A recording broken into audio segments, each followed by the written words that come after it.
They know who to call to get the job done. Pulling up with shiny black pistols looking like raw son. If it's 20 niggas in the room, I bet I rock one. You be talking like a gangster nigga, but you not one. You ain't never picked a nigga up to go and drop one. You see the NY on my hat, that mean you better stop, son. The tracks in the front or the back, bet not cross none. I ain't never worried, cause these bitches ain't gon' pop gum.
You're nobody. You're gonna hit as hard as life. But it ain't about how hard you hit. It's about how hard you can get hit and keep moving forward. How much you can take and keep moving forward. That's how winning is done.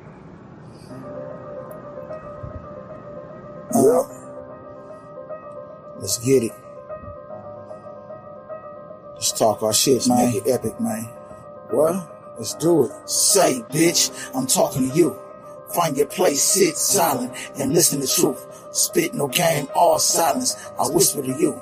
In your ear now, bitch. Go hunt for the loot and bring it to me. In this cold world, I'm all gas. She come show whoop all ass. No squad win free, bitch. Hit road, find cash. Tricks lurch on a fine ass. They'll find none till they find cash. At that point, buy anything for free. Pussy a tight ass. Isn't shit running my vein? Cold from the tongue, kill from the brain. That was a shark night and my mother was a killer with it. What hell that man? Round them cold streets as a little nigga, no child's play. All big niggas, young Holly Rocks, and nigga. I'm a dope gang, you know, killing niggas. Now I'm on ride of my life, 20 years old, looking at life. 7 reading for 21 months, travels real still fought a good fight. 6 to 100 years plus 47 with a kickstand, still waiting till I got told on by my old feelings that roll for. It's a hard lesson. 25 hard years later, walk the yards, now this get back. Most of my family died, and the city look just fine. I ain't fucking with that. Get my new start in a new place, in a new place, in a new state. Build my own brand as an inmate. still great, bitch. Talking that shit, man. If you wanna be great, you gotta do something great, though, man. That's just life, though, nigga. And I'm lifing it, though. Yada da. That's how that life shit go, man. West Oakland's finest, Ghost Regime, nigga. Michael Scarry, nigga. 4-wheel, no way.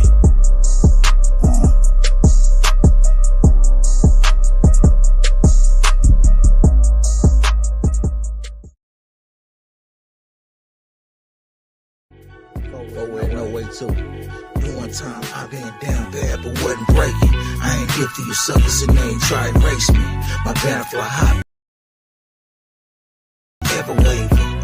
Long live mouse forever through the ages. The warrior shield be on display daily. These clones don't realize.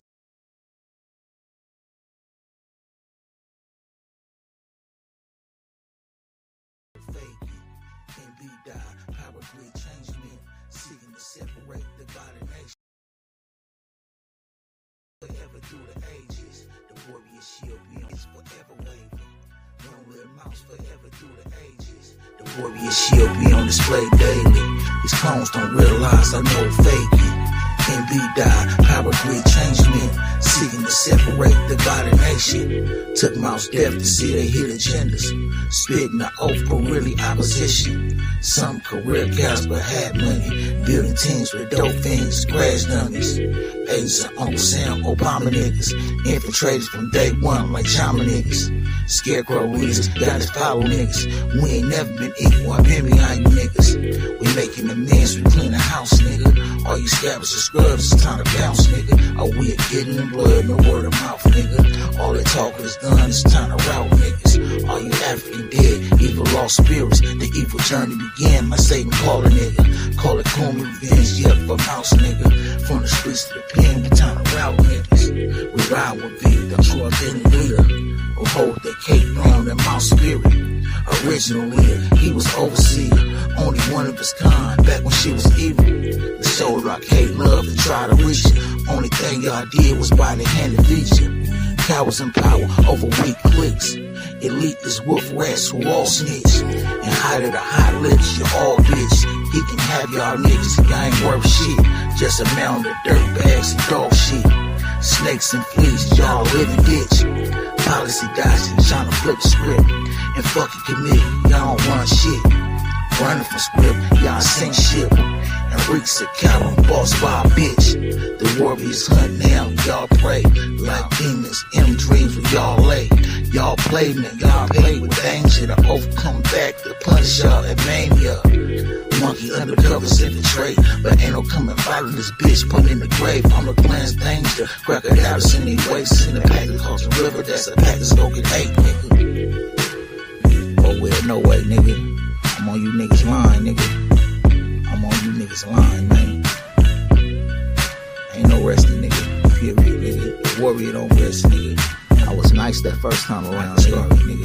Oh well, no, it was nice the first round, nigga. Now, nigga.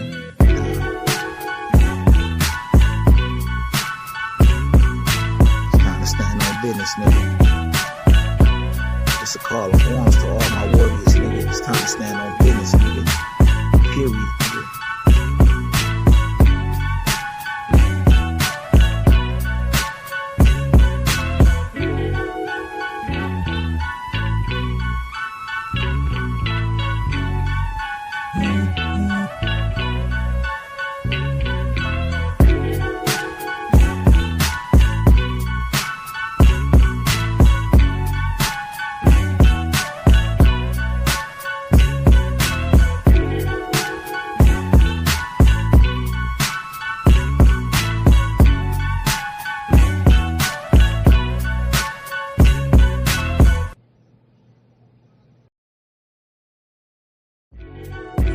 No way too.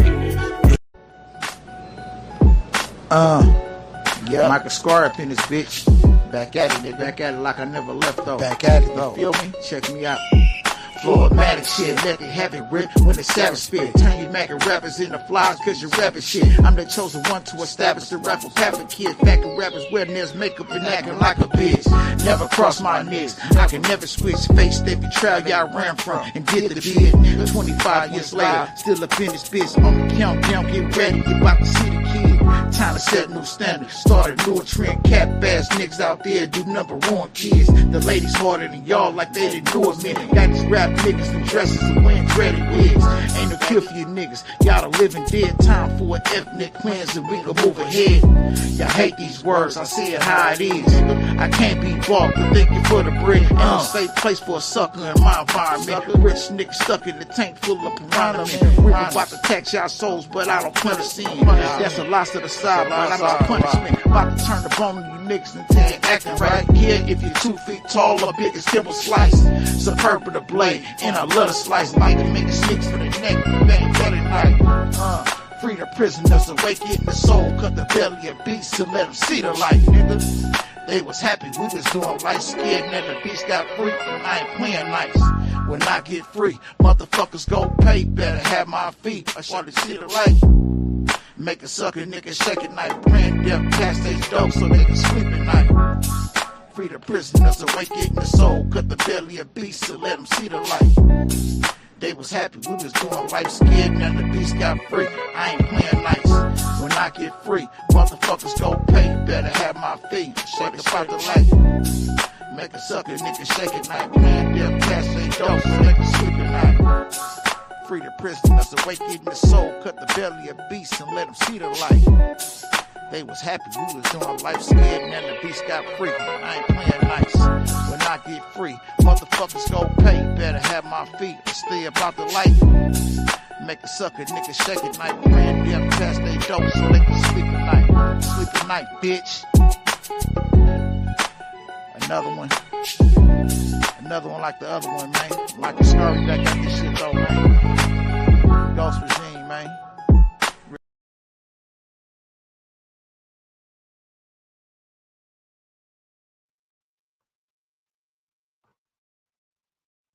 What's the word? What's the word? What's the word? YouTube, what's happening, man? YouTube and Facebook, man. Yours truly, Mike Scurry back at it again, man. You know what I'm saying? Live and direct. You know, once again, we're gonna try this again. We got my brother Q Sherman supposed to be tapping in with us. You know what I'm saying? He told me he gonna be there. You know what I mean? Figure out put a few songs to y'all, man. You know what I'm saying? I'm leading up into it. Hope everybody had a productive.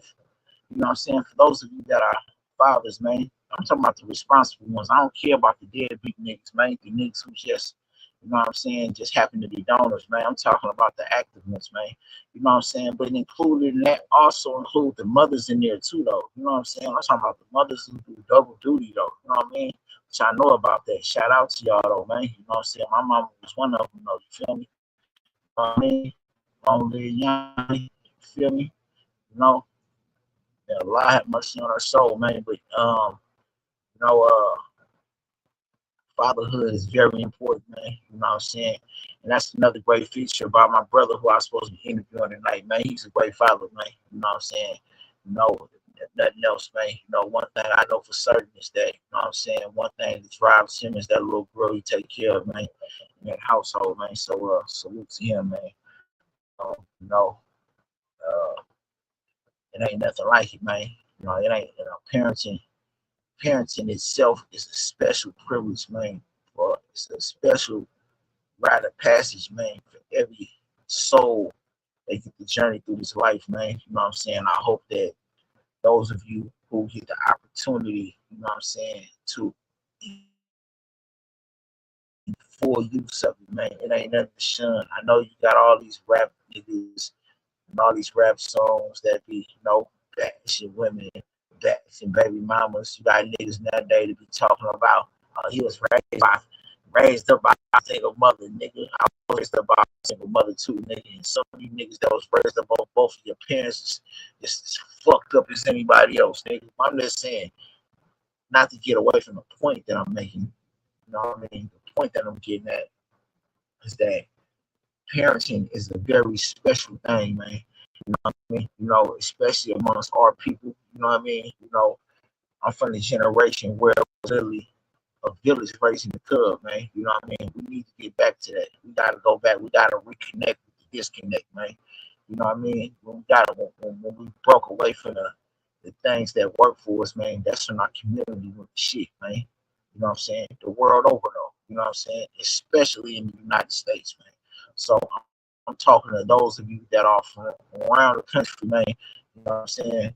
You know, reconnect that disconnect, man. You know what I'm saying? You know, stop bashing these women, man.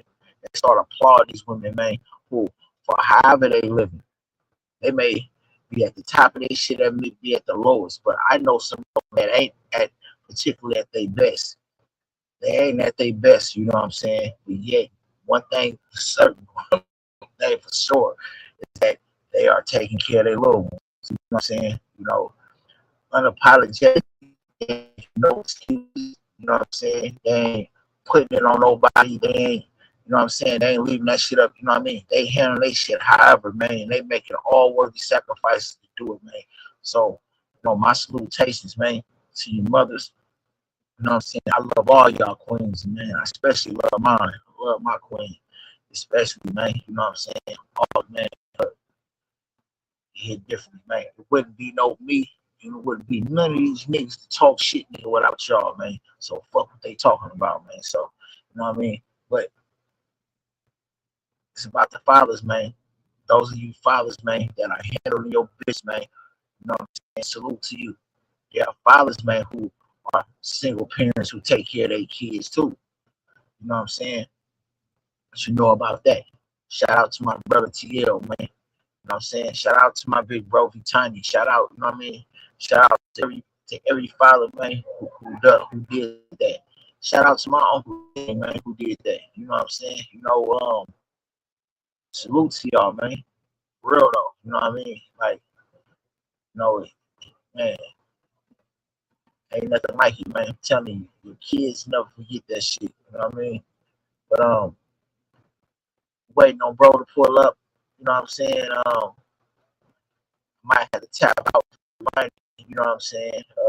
Again, you know, I think the last time he had some family time going on, but he assured me that he was gonna be here. You know what I'm saying? This time, we gonna see. You know, he is a very valued member of this platform. You know what I'm saying? You know, I have a lot of things going on Crowd Music Streaming. The songs that y'all just finished listening to, you know what I'm saying? Leading up into me speaking are songs that are gonna be featured on my up and coming album, Live from the Box. You know what I'm saying? You want to hear them songs? It's going to be exclusively released on Crowd Music Streaming. You know what I'm saying? Want to hear these songs? You got to go to Crowd to listen to them. You know what I'm saying? I had them for a limited amount of time here on YouTube for people to listen to. You know what I'm saying? Just for promo purposes. You know what I'm saying? But you know now we're getting close to release time. You know what I mean? You know, yeah, for the kid. You know what I'm saying? That's what you go get it, download it, however. You know what I'm saying? Period. But we're gonna talk about Crowded. We're gonna talk about the benefits of it. You know what I'm saying? How it benefit the artists. You know what I'm saying? How it benefit content creators. How it benefit the fans who listen to it. You know what I'm saying? This is an app where everybody benefits. Everybody benefits. So go on Crowded Music Streaming, download the app, you know what I'm saying? Create your account, you know what I'm saying? So you can learn the perks of how, even as a listener, how you can benefit. Just for so much as creating a damn playlist. You know what I'm saying? If your playlist is popping and people listen to it, you as a fan, you get paid for it too, I believe. I'm gonna have Keith go into that and tell you how that works. You know what I'm saying? But that is a perk that I ain't heard nobody come up with that one, man. You know what I'm saying? Like, and this ain't no hoax. This ain't no hocus pocus, man. This is serious, man. You know what I mean? So, um, get into it, man. You know what I mean? And it's an honor. We also have the West Coast Hip Hop Awards that's going to be coming up. You know what I'm saying? August 15th and 16th, roughly 2 months from now. You still have plenty of time to get your tickets for the West Coast Hip Hop Awards that will be in Seattle this year. You know what I'm saying? Shout out to my brother, Yuck Mouth. You know what I'm saying? We'll be co-hosting with E40 Sister Sugar T, the legendary Sugar T, two legendary hosts. You know what I'm saying? Shout out to Mr. Octavius Miller, man.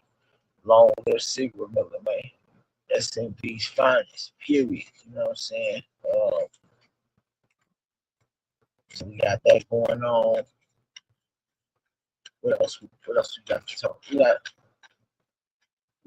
some things coming up. Um,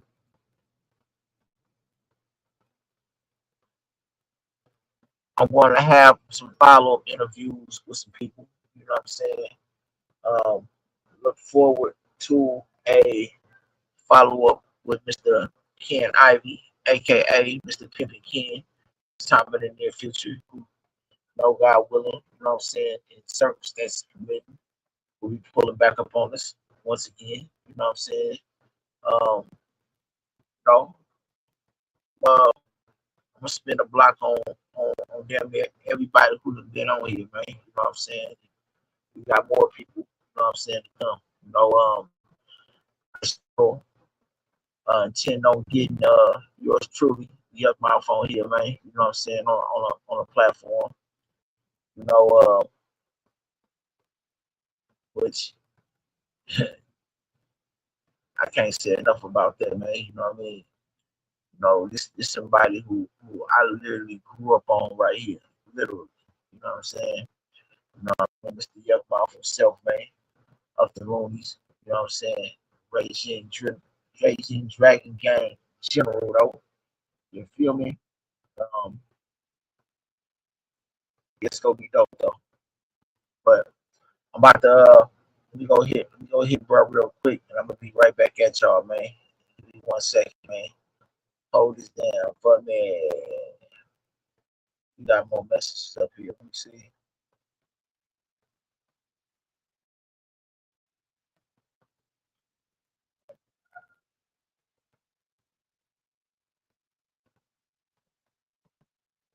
Man,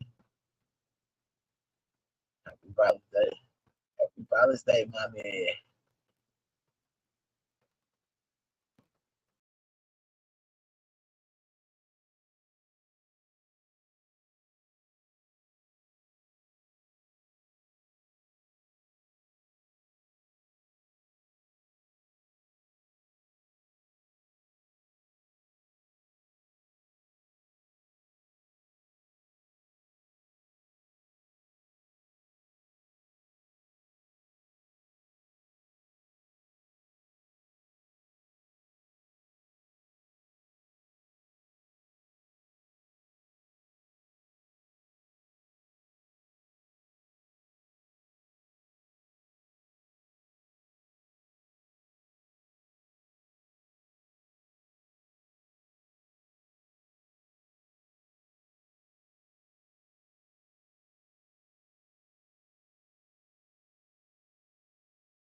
You know what I mean? We should be getting this kicked off soon enough.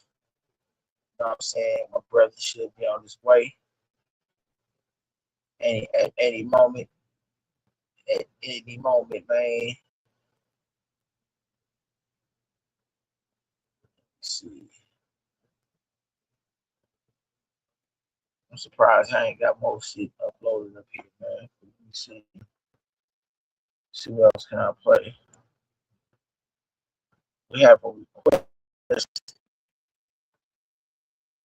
have request in the chat for the snake.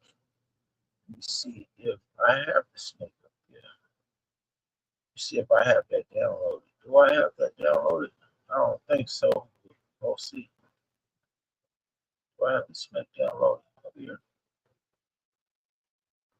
Nah.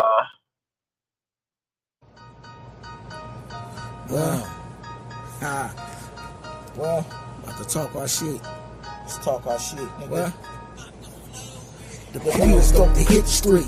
Try testing me. The drug and habit skipping through the planets like it's ecstasy. It's fire and it's breath in me. Yeah, what you thought, bitch? Regime, dragon gangs, newest mob arsonist. A bully with a full drum and a marching stick. Leading in your gang, shell written in the darkest pit. Coast to coast, we're respecting and argument. Leader so strict, but won't forgive and I don't pardon shit. Lost time, I can't retrieve. Lost a lot of friends locked down. When my mother died was the hardest shit. On my birthday, 24th distinct, 20 when I fell, 44 trying to make some kids. True story, now I act on the lie script. Haters rain on my flame for years, God kept it lit.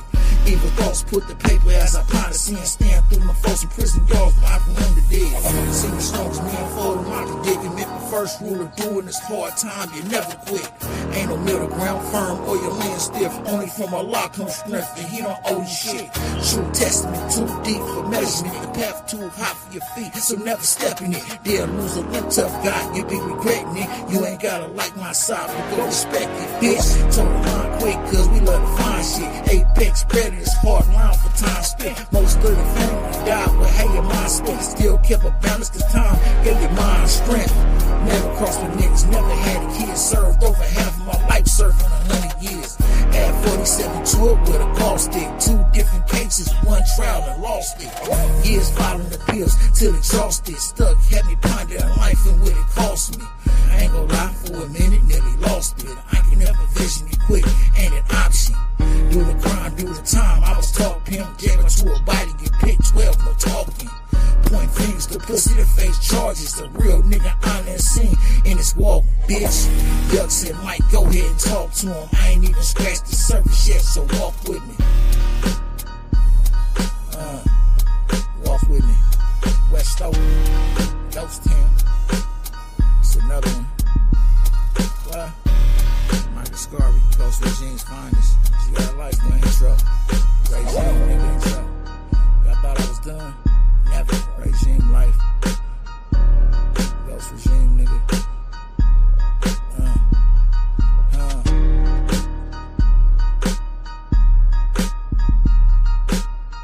Can't stop, won't stop, man. Never. Can't stop, won't quit, man. Never.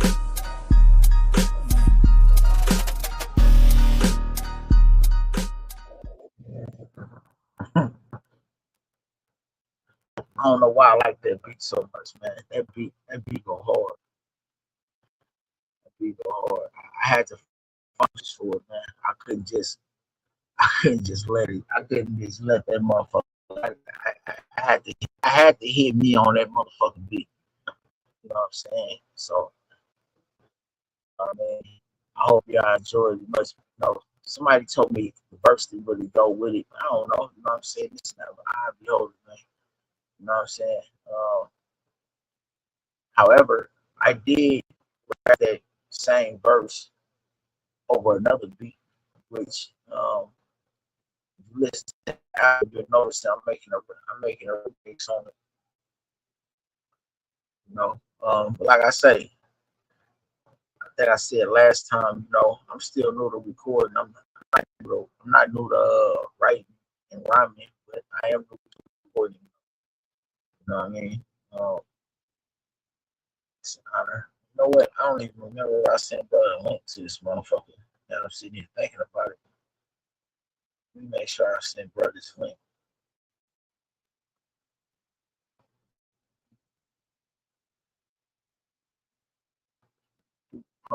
Time I was talking to a mighty pit 12.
back at it once again.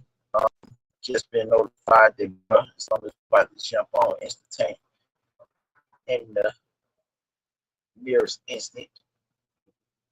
I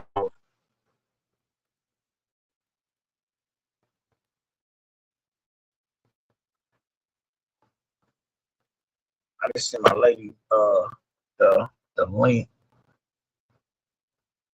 to this post that shows something that um that showed it's the very thing that drove me to the internet pure was watching the youngster Indian red boy get murdered on live, you know what I mean? You know, it's tragedy that drove me here, man, you know what I mean? But you know, God always makes something good out of some tragedy, man. You know, like saying the Quran, you know what I'm saying? From hardship come ease, man. You know what I'm saying? It's always a brighter day. But without further ado, you know what I mean? My brethren, man, Mr. Keith Sherman, man, proud of Mr. Streaming has just joined us, man. So I'm about to bring him on stage, man. You know, man. Just salute to my brother, man. What's happening with you, fam? What's good, man? I'm in. I was still trying to get Yeah, my you in here, background man. right. You in here, man. Live and What's direct, good bro. with y'all? How y'all feeling, man? Just chilling, bro. What you got going on, man? What's the latest and the greatest with you? Yeah, nothing, man. Shit, just still hustling, man. Just trying to make everything.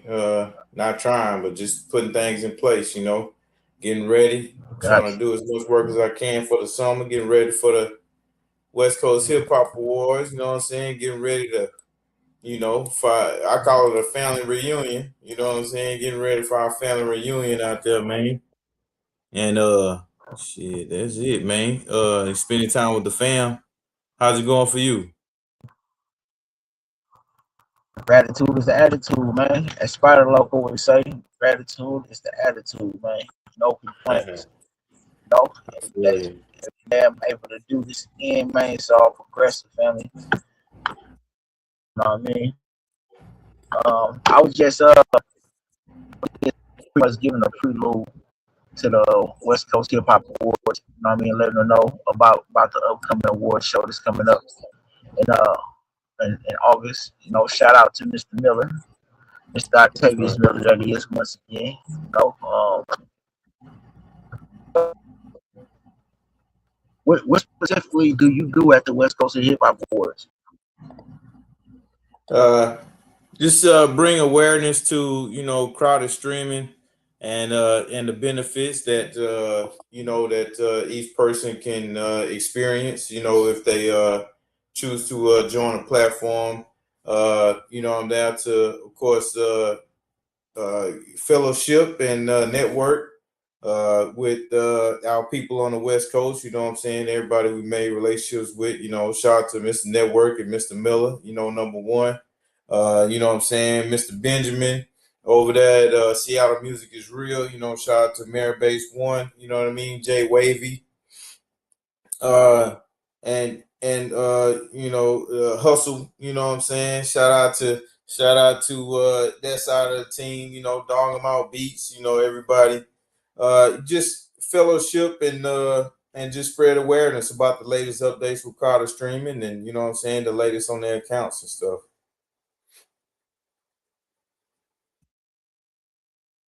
So, can y'all hear me? It's all good. But yeah, man, it's a great experience every year, man. This year is gonna be in Seattle again. I couldn't make it last year because it was, what I'm saying, it was on the same day as my wife's birthday. I couldn't, guys who married, you already know, don't even try it. But that was the reason why I couldn't make it last year. But I made it, you know what I'm saying, the last few years before that. And man, it's always a great experience. I told you, like I said, it feel like a family reunion. You know what I'm saying? When we go up there, like you see everybody again from all over the country. You're like, oh, what's up? So it's a yearly thing, and Mr. Miller really celebrate the people that the mainstream might not see as a big sale you know what I mean, at they fancy award shows or whatever they want to call them, you know what I'm saying? But Mr. Miller celebrate the people that actually put the bricks together, you know what I mean, and built the industry on the West Coast and did the footwork and did and put up those flyers and you know what I'm saying and spread the word, you know, did that hand to hand combat, you know, and put people that we may see as stars.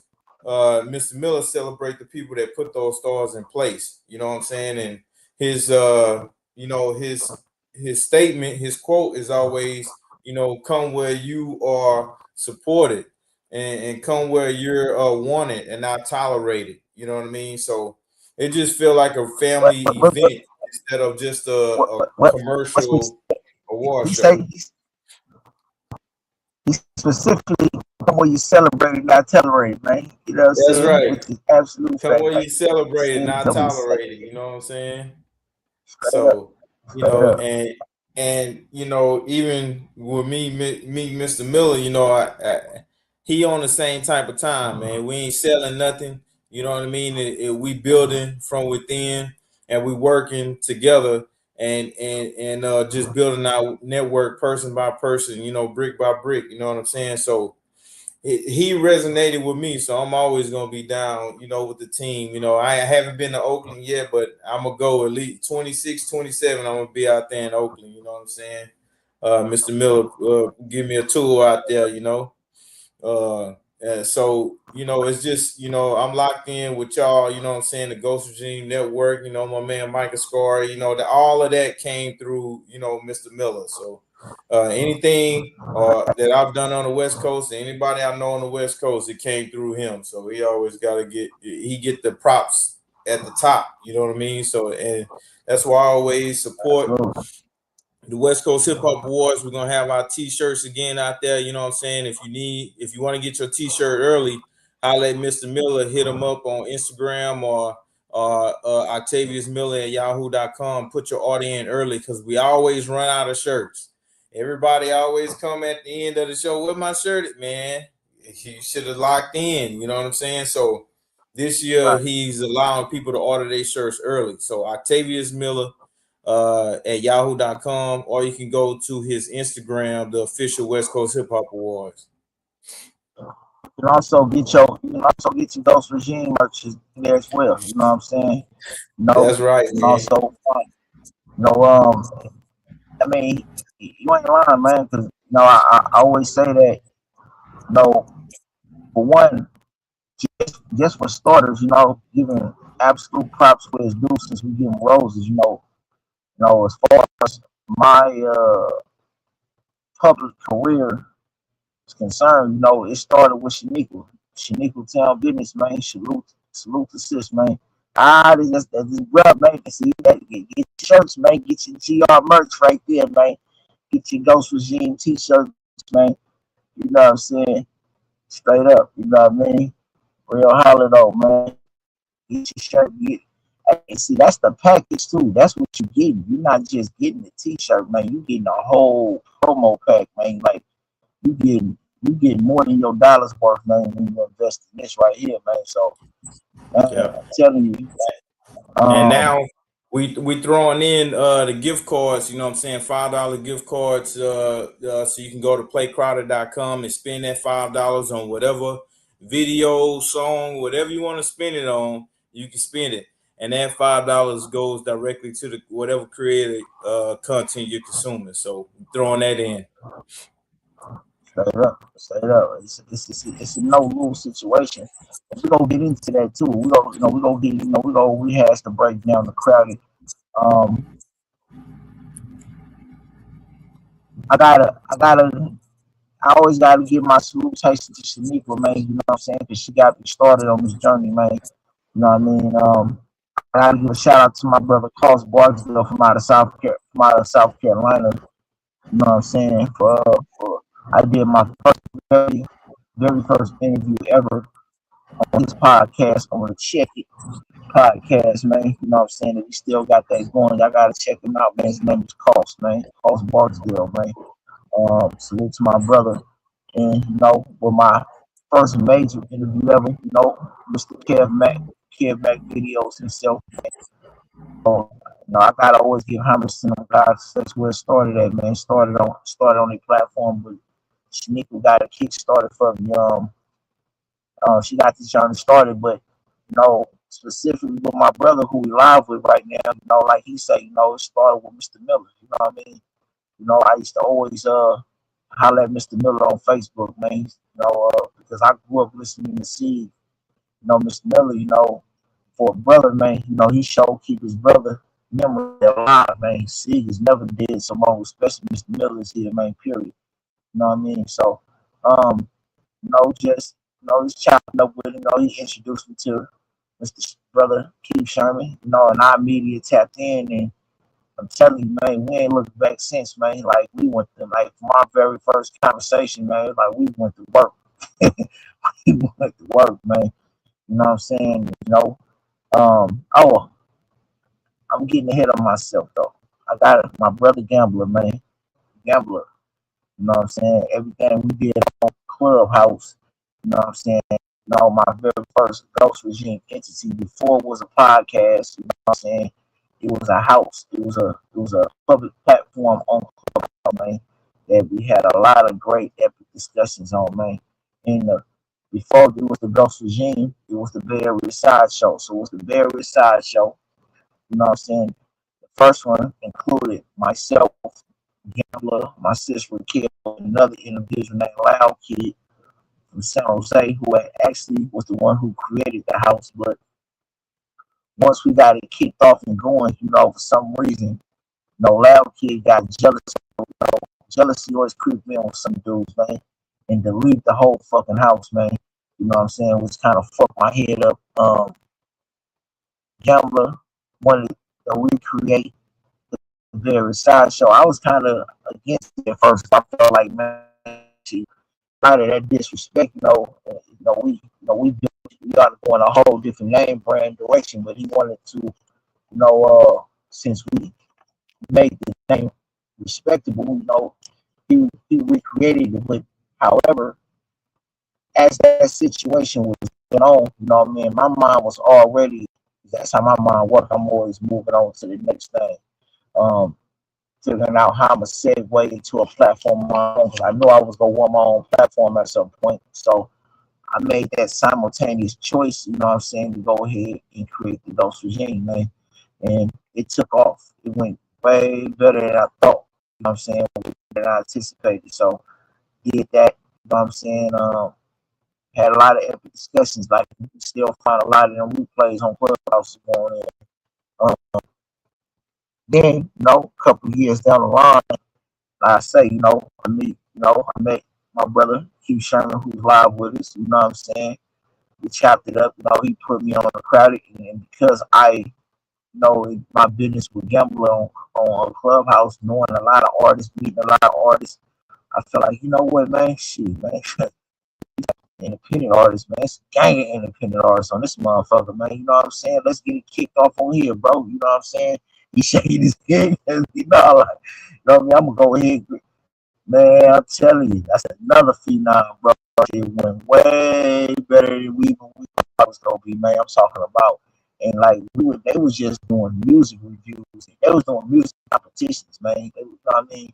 For money, fucking over artists and shit on there, man. We came on there with the Crowded app and everything, man. Monday, Wednesdays, and Fridays, man. I'm telling you, it took off. Everybody came, friends and haters alike pulled up in there, but we didn't have no history of disrespect. Shout out to Nikki too, man, because Nikki held the brain, man. You know what I'm saying? Man, we traveled a long road getting up into here, bro. we put a lot of work in, man. You know what I'm saying? I'm telling you, I wouldn't change a day of it, man, because every second of it, man, has been a dream to me, bro. It's been unreal, man.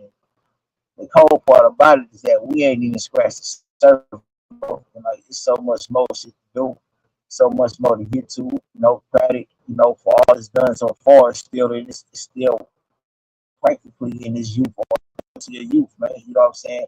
The Ghost Regime still in this infancy of youth, man. You know what I'm saying? It's, we still building, man. Like we ain't even close to done, but a hell of a start though so far though, man. You know what I'm saying? Before I land my plane, because I've been kind of long when we got hella shit to talk about. So um, I want to say shout out to my fans, man. I mean, well, everybody who has associated themselves with the Ghost Regime Network. Starting off, my goal was, I wanted to get to 1 million views on this channel by the end of the year. You know what I mean? As we speak right now, we are just a tad bit under 500,000 views right now. You know what I'm saying? Still remember, man, when I was barely at 1,000, man, we are just under 500,000 views right now, and we barely in the middle. Shit, we past the middle of June. You know what I'm saying? Like, God is great, man. So thank you, man. I couldn't do none of this without y'all, man. Period. Without the people, man, this would be nothing. Nothing. So thank y'all, man, foremost, man. When I get to that 1 million views, I'm telling you, I got something special for whoever that 1 million viewers is, man. You know what I'm saying? I got some. We got, man, like my brother told me in the beginning, man, it gotta be about fan appreciation, man. You gotta be willing to do something for the fans, man. You know what I'm saying? For the people who support what you do, you gotta have something to get back, man. Period. You know what I mean? So I land my plane there, bro. You know what I mean? What else we talking about? Ain't that, man, we just seeing what's going on, these days, man, and just chopping it up about music and stuff like that. Uh, but when you were saying, about how we built, man, I would just want to thank you because I didn't like getting on the camera. I still don't like it, but you helped me grow to host rooms and what I'm saying, interact with people, and you know what I mean. So you got me out of my shell, you know what I'm saying. So I gotta thank you for that, man. I wouldn't be able to do nothing like this and just feel comfortable if it wasn't for you. You pushed me off the diving board in the deep end, man. So you know what I'm saying. I appreciate you for that, man. Thank you, man. And the Ghost Regime, like you said, man, we all still building, and it just feel good to be in a position, with the tools you have, and just ready to go out there and battle. So I'm excited. Man, Yeah. I can't wait to get my first. I say, you know, I always give it all to God, man. That's why I say gratitude is attitude every time, man, because it's good. But I mean, this shit is beyond me. Some things that happen in your life, man, it's just beyond you. It don't got nothing to do with game God, man, God, none of that, man. Some things just come from above, come from a higher power, man. You know what I'm saying? Yeah, that's just what it is. Um, what's the latest with Crowded? Is any new developments with Crowded? Any rollouts or anything that we haven't discussed already since the last time we Uh, spoke? Yeah, the official launch date is gonna be August 1st. You know what I'm saying? Right now we just, we still kind of building behind the scenes, but fans can go online, playcrowded.com, and listen to whatever music. Just make sure, when you get online, you're gonna see that you have $0 on your account and you won't be able to play music. So just go to settings and then click on enable ad views, and then that way you'll be able to watch it like YouTube. Just watch ads, and then you'll be able to watch and consume the content for free. Now if you want to add some money, so you can skip the ads, and you know what I mean. That part is coming up in a couple weeks or so. But right now, everybody can just watch for free. Or unless you have a gift card, you buy a Ghost Regime Network shirt, you know what I'm saying, and you'll get you a $5 gift card in there. Or if you see me out and about at the West Coast Hip Hop Awards, for instance, in Seattle, or if you see me at the Loud Fest July 10th in Houston, or if you see me at Slept on Wednesdays with Lady Nate on July 17th, you know what I mean? I think that's the day. But if you see me at any of those spots, I always have a pocket full of gift cards, man. I just pass them out, you know what I'm saying? So uh but yeah, that's the latest and greatest, man. We still building, we still working, just getting the fund your account part done. Once we have that done, then we'll put a last little polish on everything. We'll be ready to go for August 1st. Yeah. And And like we didn't even watch. so I'm excited about it, man. A lot of I saw some people online, talking about going physical with the vinyls and CDs and stuff. How you feel about that?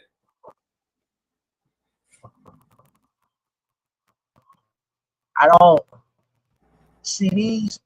I can see CDs coming back. I can see CDs making a sort of limited comeback. You know what I mean? But vinyls,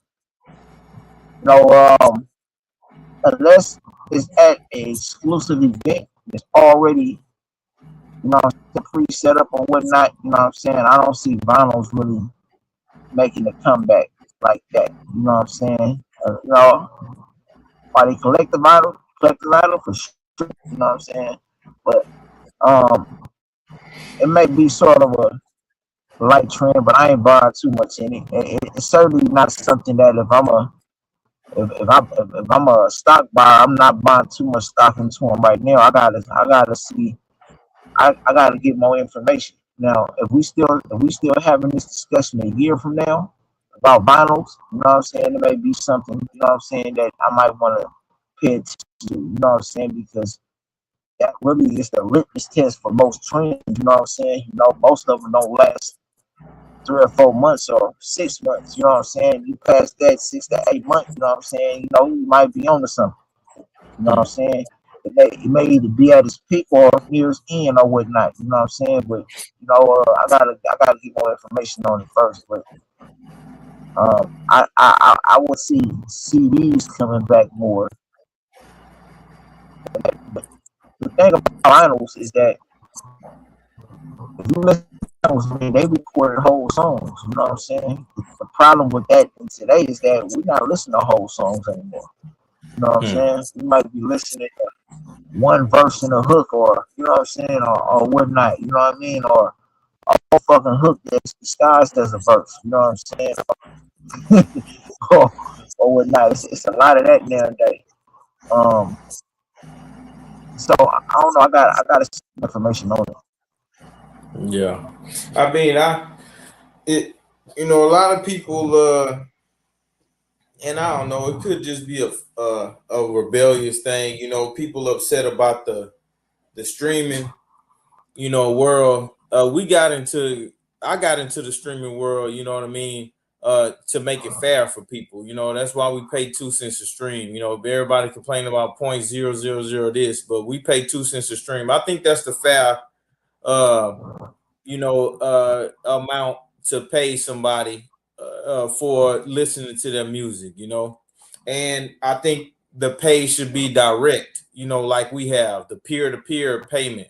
So my money goes from my account directly to the artist that I'm listening to, or directly to the podcast that I'm watching, peer-to-peer. Right now, the money is going from the customer off the screen. We don't know what's happening, and then back down to the artist, and they get 0.004. We don't know what's happening up here, you know what I'm saying? But that's the difference, going from peer to peer. I think that's the closest thing you can get to a physical digital, you know what I mean, if that's a word, a physical digital file, and to me, if people want to bring back physicals, then great. Crowd streaming gonna be here regardless. What because you can't bring your vinyl player in your car. You know what I'm saying? So, you're gonna have to listen to something somewhere. So yeah, I don't as much music as I listen to. I don't see anything whatsoever comparing to a clarity. From a money standpoint, especially, I don't see nothing that's touching what Crowder is providing for the artist. Period. You know what I'm saying? If I'm surprised about anything, I'm surprised that we don't have more artists signing up. I think, this what I think it is. Because I did think about this a little bit. I think it's a little bit of pessimism. Oh, like artists been getting fucked over so much, you know what I'm saying, from the market that it's just a pessimism and a kind of like jet lag, so to speak. If that's the right word for it, as far as streaming, period. You know what I'm saying? Yeah. But I see that when artists look around and they seeing all these millionaires, you know what I'm saying, touching this money. The thing about these millionaire artists is that they're signed to majors, and the money that they're showing you are advance money. That's advance money they're Exactly. showing, and if they not smart enough to reinvest that money that they lashing into their own projects, they gonna be broke ass artists in the minute. You know what I'm saying? That money is really like it's really a IOU.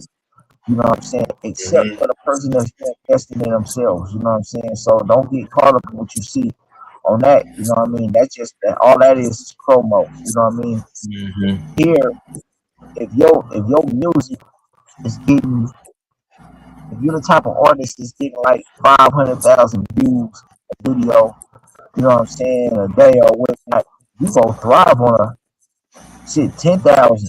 You know what I'm saying? Thousands. So I mean, like if you make if your shit is doing numbers based on your actions and your promotion, then Crowder is going to push you way further than Spotify or any other apps can ever dream of pushing. You know what I'm saying? Because you're Mm-hmm. going to be making more, and it's coming directly to your pocket, as bro say. You know what I'm saying? He's just the broker of the deal. You know what I'm saying? He's peer to peer, meaning that it's money coming from the spinner hand to the merchant's hand. You know what I mean? And, Yeah. And yeah, and I had to that's let just go these pigs walk by. That's what that was. go ahead. Um, that's I mean, it don't get no better than that. That's why I really been stepping mine up as far as content on my page. You know what I'm saying? Because Ghost Regime Network is not just on YouTube. Like everything I do is on Crowd. You know what I mean? We gonna get to the album. We gonna get to the album pretty soon. Before this is over with. You know what I'm saying? But even the album that we're about to drop, you know what I'm saying? Like it's coming out exclusively on Friday. You know what I Yeah. mean? I want mine to come out where I'm getting the most from, where it's very sad and where it's like family, man. You know what I'm saying? You know, so that's period. You know what I mean? It don't get no better than crowd music streaming, man. So, Oh yeah. We live from the box, man. You know what I'm saying? We live from the box, man. Yeah. I mean, definitely. dope project, man. Dope, dope, dope. Yeah.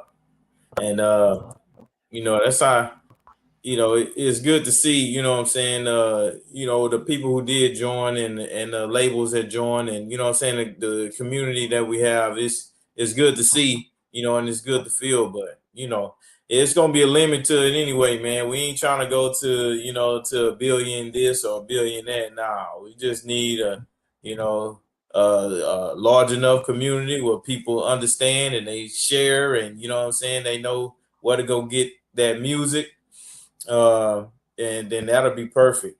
The best way to utilize Crowded right now, and we'll move on to another topic. I don't want to just make it a big commercial, but best way to use it is put your gourmet music on there. I hope I'm using that word right, but put that top tier music that you don't want to just give away and just treat like everything else. Crowded can be that upper echelon steakhouse where people come listen to the music you put your blood, sweat, and tears into, and you just want to give it away for pennies. You know what I'm saying? Well, less than a penny. At least Crowder you get 2 pennies for a play. But bring your best stuff to Crowder. You know what I'm saying? Because that's the visual and the idea that people have when they log on. They know they're gonna listen to some good music and not just have to dig through your whole catalog. You know what I'm saying? Bring the top of the line stuff, man. So that's how I look at it. Right. So that way they can just let that thing play straight through. Yeah, Absolutely. exactly. Yeah. So, yeah, man, what we got up for tonight, man?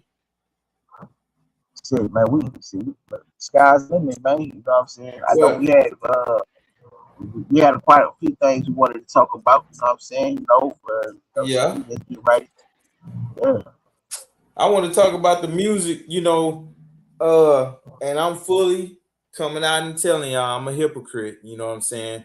I listened to Zero coming up, and he was, you know what I'm saying, he was spitting his music. I listened to T.I., I listened, and I still listen to these people, but it just seems like these day and times that music has gone from like gangster rap to crash out, let's burn everything and disrespect everybody type of rap. You know what I'm saying? Like shock and awe type of hip hop. And I asked myself, does this really have an effect on our up and coming generations? Or are they really tying into this and following this? Or do they understand, like we understood that it's just music, and these are entertainers. You know what I'm saying? I kind of I kind of like the fact that the behind the curtain, behind the scenes is getting exposed. Dudes who say that they top level gangsters and this and they raps, but they finding out that they been telling on people and they really not that what they say in their music. I'm glad that that's happening. You know what I'm saying? But that's my question. Is it worth it?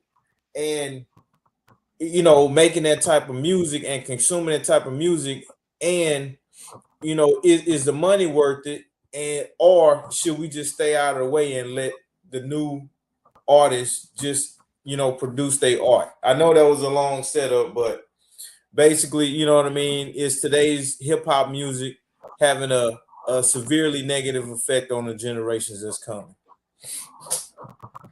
Um, that was a loaded question, but it's a fair loaded question. So I'm gonna address it in the order you presented it in. Um, is it affecting the younger generation? Absolutely. I mean, the evidence is there that you know what I'm saying. We got the drill rappers are getting younger, and they're not getting older. They're getting younger. You know what I'm saying? And if we're talking about,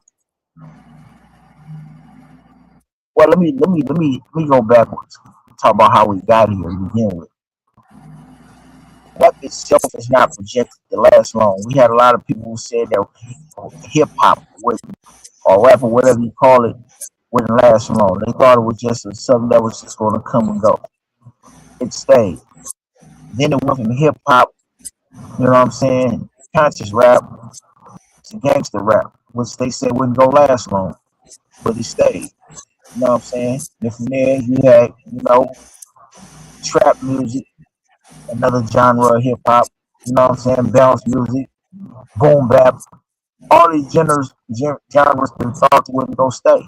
You know what I'm saying? Now, each one of these genres in their infancy, was thought to be extreme or whatnot, had, you know what I mean, for whatever effect it had on the hip hop community, right?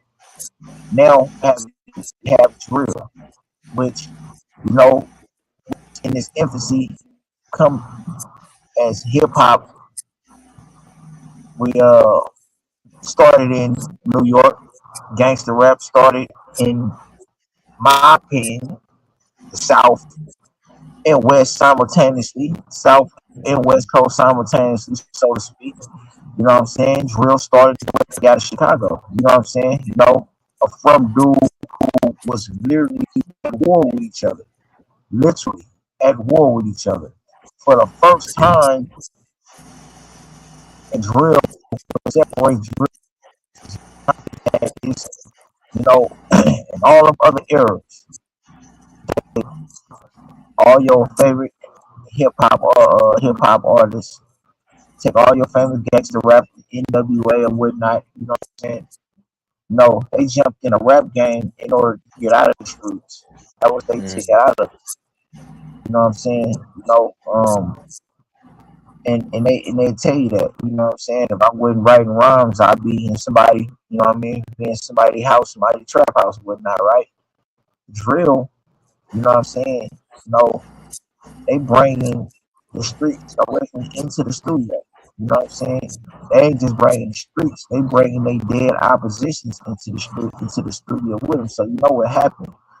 You know, you never really kill nobody. You know what I'm saying? You know, people don't really die. You know what I'm saying? Life is life itself is it's energy. It never dies. Energy doesn't die. It can't destroy it. It gets transferred. You know what I mean? So, in my opinion, when you dish the dead, you know what I'm saying, you bring that force, you bring that energy back to life to you, and you're not in control of how it come back to you. So that's what I'm saying is the evil nature that it brings into it. You know, it's not all bad. I mean, you can say people expressing themselves. I think that unfortunately, drill, and I'm just being giving it a fair assessment. You know what I'm saying? But drill music would have came first before the hip hop, gangster rap, and these other things. And hip hop probably would be around because drill is directly tied to the murder rate of a lot of dead artists and a lot of people on the street. You know what I'm saying? A lot of people are dead directly because of what they said in their songs in drill rap. You know what I'm saying? It has fomented and kept a lot of people. And I'm just being fair. You know what I'm saying? Um, that is the tragedy of it. But nonetheless, you know what I mean? It is art. It is rap. You know what I'm saying? Free Young Dirt. You know what I'm saying? Free. You know what I mean? Long live all the fallen who passed away. You know what I'm saying? In the process. You know what I'm saying? Of this poetry, man. You know what I'm saying? We got to do better. We got to find a way to get better. You know what I'm saying? As artists, and we got to utilize the resources that we're getting for this money, you know, that we're getting for this rap and use them in a better way. That's just what we got to do as a people if we want to live longer. You know what I'm saying? Grow, develop, and thrive longer. So, um, that's my best way of answering your question, man. You know what I mean? Yeah. That's the best way to that. Shout out to Calico, man. You know what I'm saying? Much love, man. I see you with the Dragons, man. It's all love, man. Right? Hey, man. You know, So, it's yeah, um, man. We had a great discussion with Calico. You know what I'm saying last time, but you know, I hope he hop on. But this my thing. You know, it is to me, and of course we just having a conversation. But you know what I'm saying. To me, if we continue down this path, you know, and already you starting to see some homogeneity, you know what I mean? That means a lot of artists are starting to look and sound the same. You know, they got the same chains, they got the same watch, they got the same melodies damn near. They got the same, they slabbing. They both sipping on double cups, you know what I'm saying? Shout out to Black Al Capone, you know, signed this for me, man, at Exotic Pop.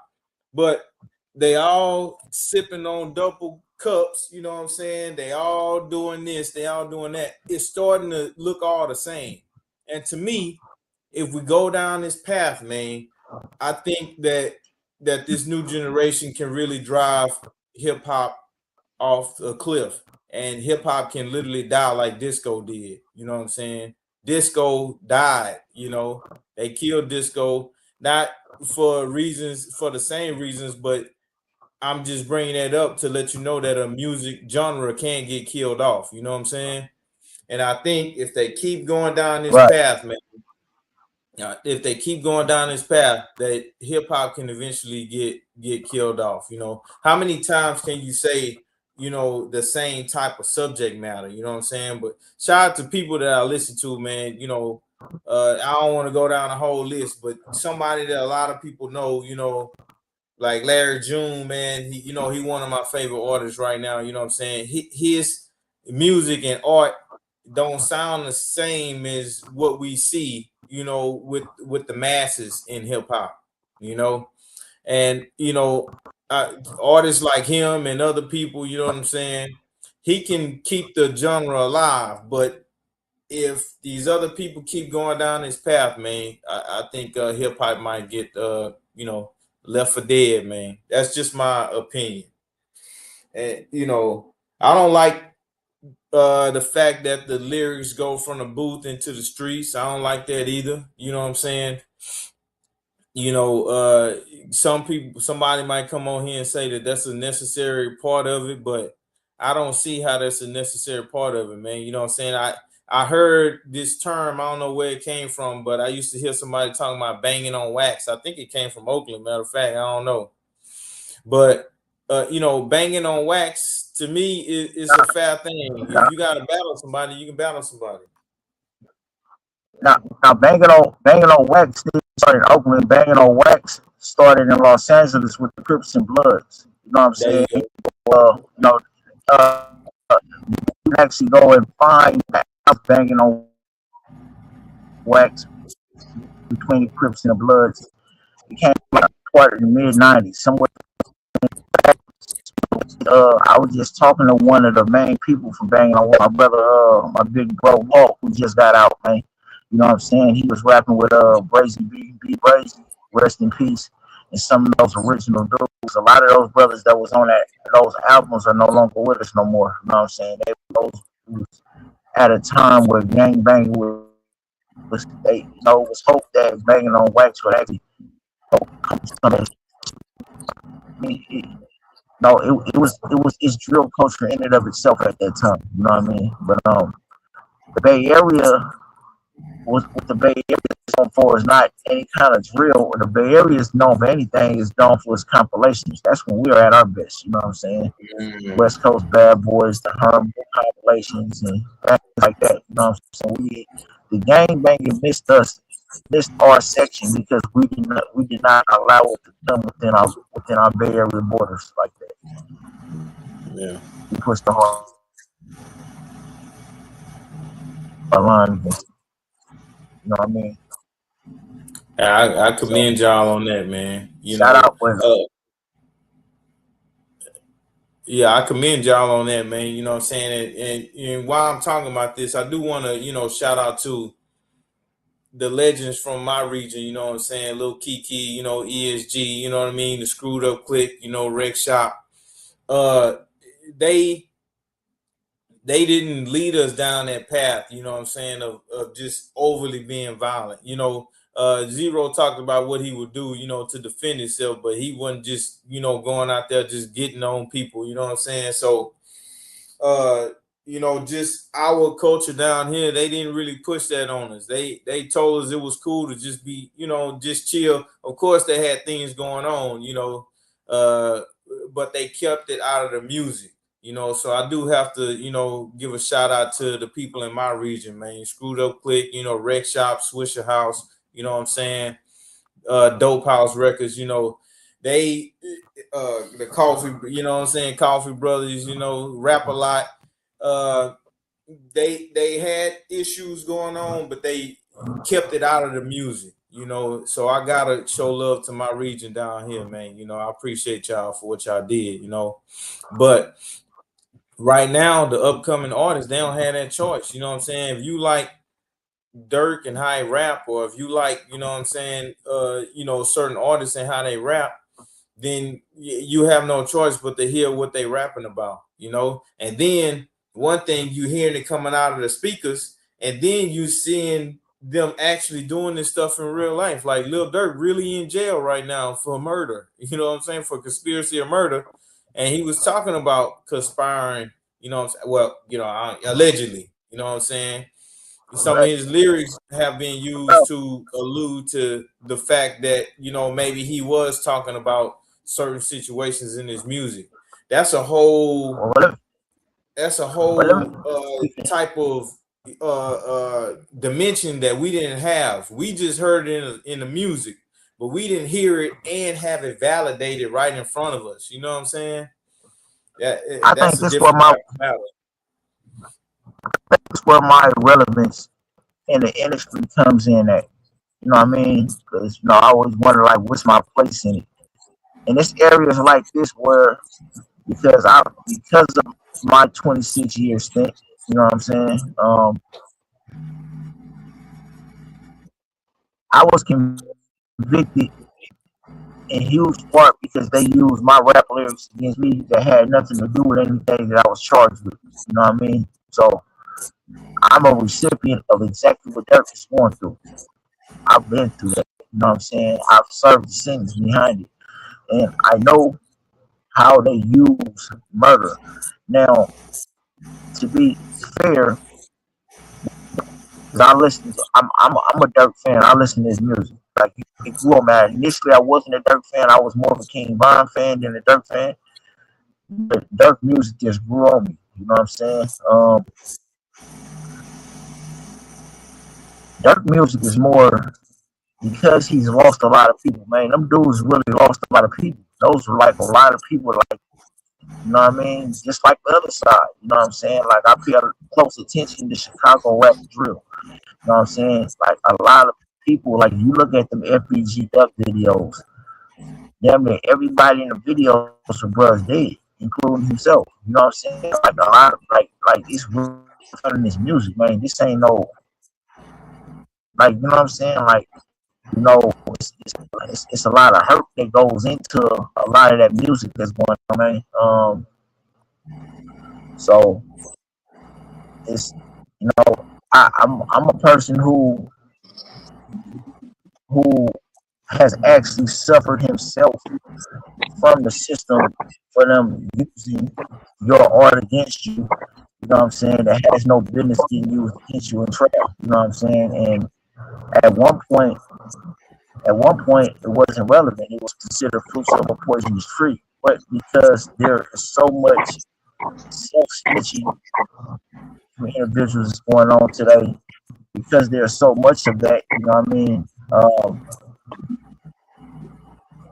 I can I can picture drill probably killing itself off, but hip hop itself, I don't think hip hop will ever die.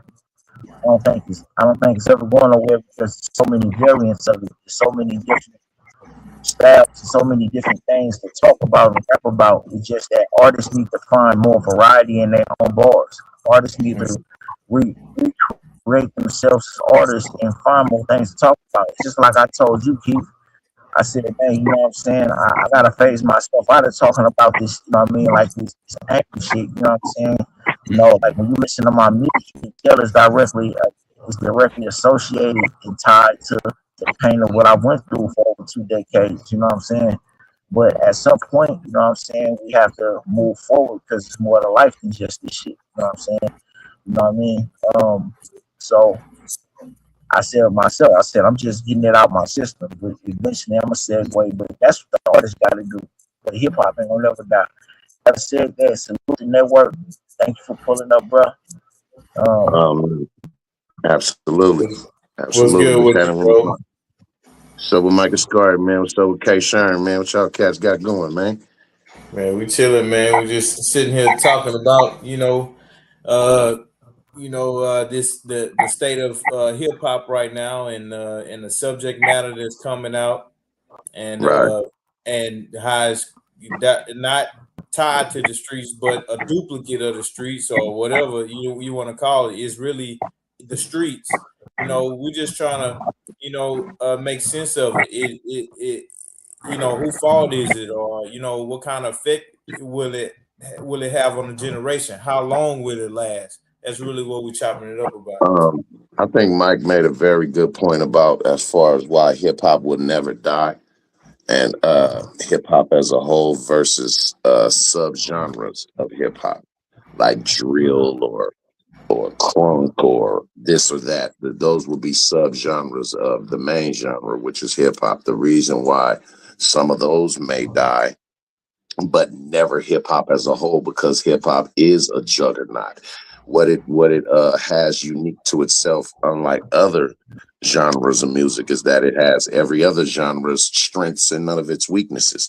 Hip hop itself is a Frankenstein of of all musics. collectively. It's damn near not no genre of music that hip hop hasn't seeped into. From the hip opera, I mean, we can go from opera to fucking country music to R&B to jazz to rock and roll. Hip hop has touched every genre of music, and that's what makes it such a juggernaut Hey, because it has you every other in the genre's matrix, strengths and none of its weaknesses. Calico. You in the matrix, bro, Yeah. bro. You in the matrix, bad. I Say heard, again. I heard, I heard what you said. Oh, okay. You didn't hear me, Mike? Yeah, I heard. Yeah. I didn't get it. It could be my end, but it sound like it's bad. You good now, though? Yeah, no, basically that's what makes hip hop a juggernaut, man, because it has every other genre's strengths and none of its weaknesses, man. Not to the point where it would die off as fast as any of those other genres.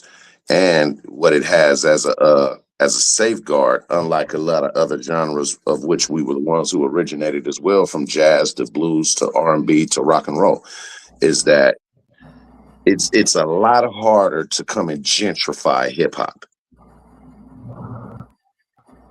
It's a lot harder to do that. You know what I'm saying? And I believe that one of the reasons that it is hard to do that is because even though it was something that was an African American creation, it was inclusive from the beginning. Because when you go back and listen to some of the earliest hip hop music, before you say that some of our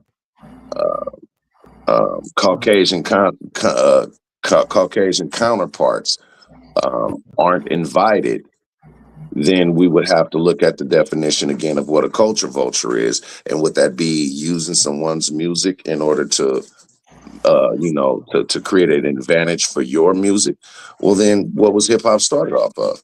A lot of hip hop was started off a lot of early electro punk, new wave rock and roll and those type of styles of music that was coming up out of Europe.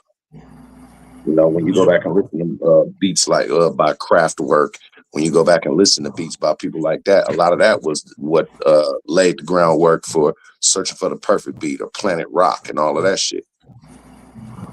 So it was that inclusion was baked in from the gate. But with the understanding that even if we started off sampling a lot of that music, let's be clear about who are the authors and the gatekeepers of the culture itself. Yeah. You know? My thing is, none of us were here, in the 1920s. You know what I'm saying? Yeah, none of us. No. But at that time, jazz was the biggest music genre. Jazz. You know what I'm saying? Mm-hmm. So jazz was the new thing that the parents didn't want the kids to listen to. It was like hip hop. So it came up in the late teens in the 1900s. It was hot in the 20s and hot all the way through about the 1970s. And even jazz, you know what I'm saying? It's not gone, but jazz fell off. It died. You know Jazz what I'm was saying? out of here. Jazz was out of here way before the 70s. I'm saying jazz died though. In 19, I was Dr. Frankenstein, man. I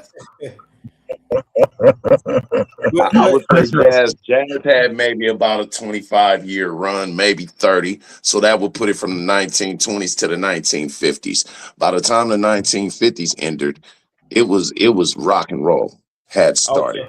Okay, so we gave it a 30-year run. Houston, hip hop been going what 50 years? Yeah, a little over 50 plus. I'm just saying you can lose a genre, and from what I saw, my research shows that jazz it didn't keep up when rock and R&B kind of and soul started taking off. It didn't really conform, and maybe it couldn't conform, but jazz had a season. I'll tell you the difference between jazz. I'll tell you the difference between rap and any other genre that came before it. Everybody might not know how to sing, but everybody know how to talk shit. Rap is just pretty much talking shit and rhyming. You know what I'm saying? You know, it's a combination. Really, though, you listen to people like Dirk, it's a combination of all of this. It's a combination of talking shit, singing, and rhyming. You know what I'm saying? It's so many different variances of rap that it's almost impossible to kill because you can morph into so many different things. At first, we was just straight up rapping, See, beatboxing, and all the shit. You know what I'm saying? It was straight up rapping. Now you got dudes that singing rapping. You know what I'm saying? Which changed the game. It's a whole different level to it. You know what I'm saying? You know what I mean? At first, then we went into a phase where people was laughing at it because, like, you know what I'm saying? It was too much. What they call that shit. Monotone. What's the name of that shit? That auto tune. Too much auto tune. People was, Oh yeah. you know what I'm saying? That people was on. Then here come Lil Durk, come right back at it. You know what I'm saying? That's giving a whole different retweak and re-sound. That shit cooler. Again, you know what I'm saying? Like, and artists like Dirk, you know what I'm saying? And I'm like, it's too many different variances of hip hop, man, for it to die. That's just in my opinion. At least I don't think it's gonna die within the next 20 or 30 years. I think it'll probably be the longest. If it does die, it'll probably be the longest reigning genre of all times, though. well, Because you see, know what this I'm is the saying? thing, right? The thing is that the same people who dictated the death of jazz, the same people who dictated the death of disco, is the same people who will ultimately determine the death of hip hop or the survivability of it, and that is the youth. And it's not up to us. So when we say um, hip hop is changing, of course the fuck it is. But we can't be responsible for being proud of nothing except our contribution in our time and era. And those are who we hold in high regard. Now, whatever they choose to admire after the fact, we can at the risk of sounding like the cranky uncle in the chair shaking a finger at the young niggas.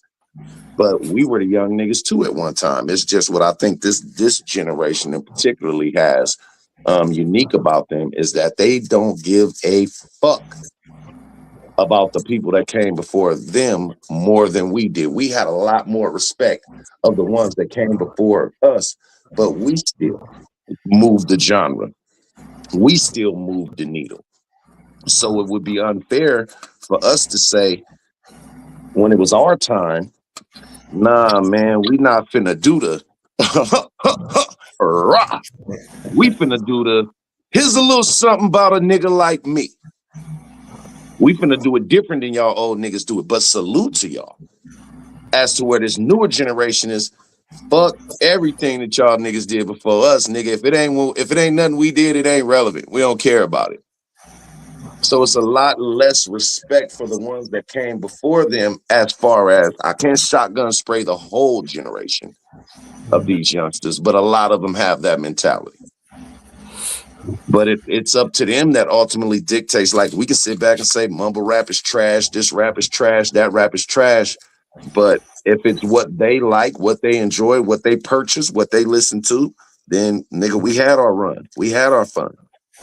And as long as the ones who we champion, jerseys are already in the Raptors, it doesn't matter about what these niggas do because it's their time. It's theirs. You know what I'm saying? It would be no different. We would have no better argument than us complaining about how people from the East Coast and particularly New York always reminding us that they the ones who started hip hop. And the general consensus from people that's not from New York are going to say, yeah, but once you had that baby, you gave that baby to the world. So it's not yours no more. It's ours. Well, we have to say the same thing for their era. We had our era. We had our time. And our niggas are solidified. The Scarfaces, the Tupacs, the Jay-Z, all of these niggas, they Raptors, they jerseys are in the Raptors. So it's not up to us to have to impress these young niggas about shit. It's up to them to show that they can have the same amount of longevity and staying time as we do. Yeah. My but that's what I'm saying. How many of these artists are we gonna be listening to? You know what I'm saying? In 5 years, in 10 years, how many of these artists are even going to the Raptors? You know, that's my That's thing. my point. They're not making music for us. The music that was made for us is already made. You get what I'm saying? Like we already have our champions. Hey, somebody was already asking that question about the rappers of my generation. You know what I'm saying? You know, motherfucker was saying NWA wouldn't go last. Too Short Yeah. wouldn't go last. Ghetto Boy. Right. Like, I mean, hey, this same question being asked from generation to generation. Now, Right. if I'm going to make a prediction on who I think we is going to make it into the rafters, from especially this drill, King Von for sure, Lil Durk for sure, Chief Keef for sure. You know what I'm saying? You know what I mean? Like the people who make the biggest names. You want to say NBA YoungBoy? Okay, for sure. You know what I'm saying? But I'm just saying people whose names are already immortalized. You know what I'm saying? Like no, I'm just saying. Like I think people, but I think Vaughn, for example, will be forever remembered. Not just he will be remembered. Some people might say for all the wrong reasons, but you know what I mean. He's a product of his environment. You know what I'm saying? He's a product of where he come from. You know what I mean? I think we have the luxury. We have the luxury of having the history already, as to where their history Right, is still being written. right, You know what I'm saying? Yeah. Yep. Yeah, But but yeah. again, they're not making music for us. If we happen to enjoy some of the artists from this era, then that's totally by happenstance. But the music that was made for us has already been made. So we're gonna look at it through a lens of some type of bias anyway. So when we listen to these young niggas, we're gonna say, "Oh yeah, he reminds me of," or "He's the next." But they don't have nobody. They have their history is still being written, so they have nobody to refer to. That's in the generation after them. They're the generation of now. right. Yeah. I agree with that. I Would agree you with that. I what think what do you I'm sorry. What do you think the first generation of hip hop, like that first how many years was the first generation of hip hop, the second generation? We can't be too far, you know what I'm saying? I would But say the what do you first think those cutoff years are? I would say from 79 to I probably was 80, 86, 87, 79 to 87 is first generation. probably 86.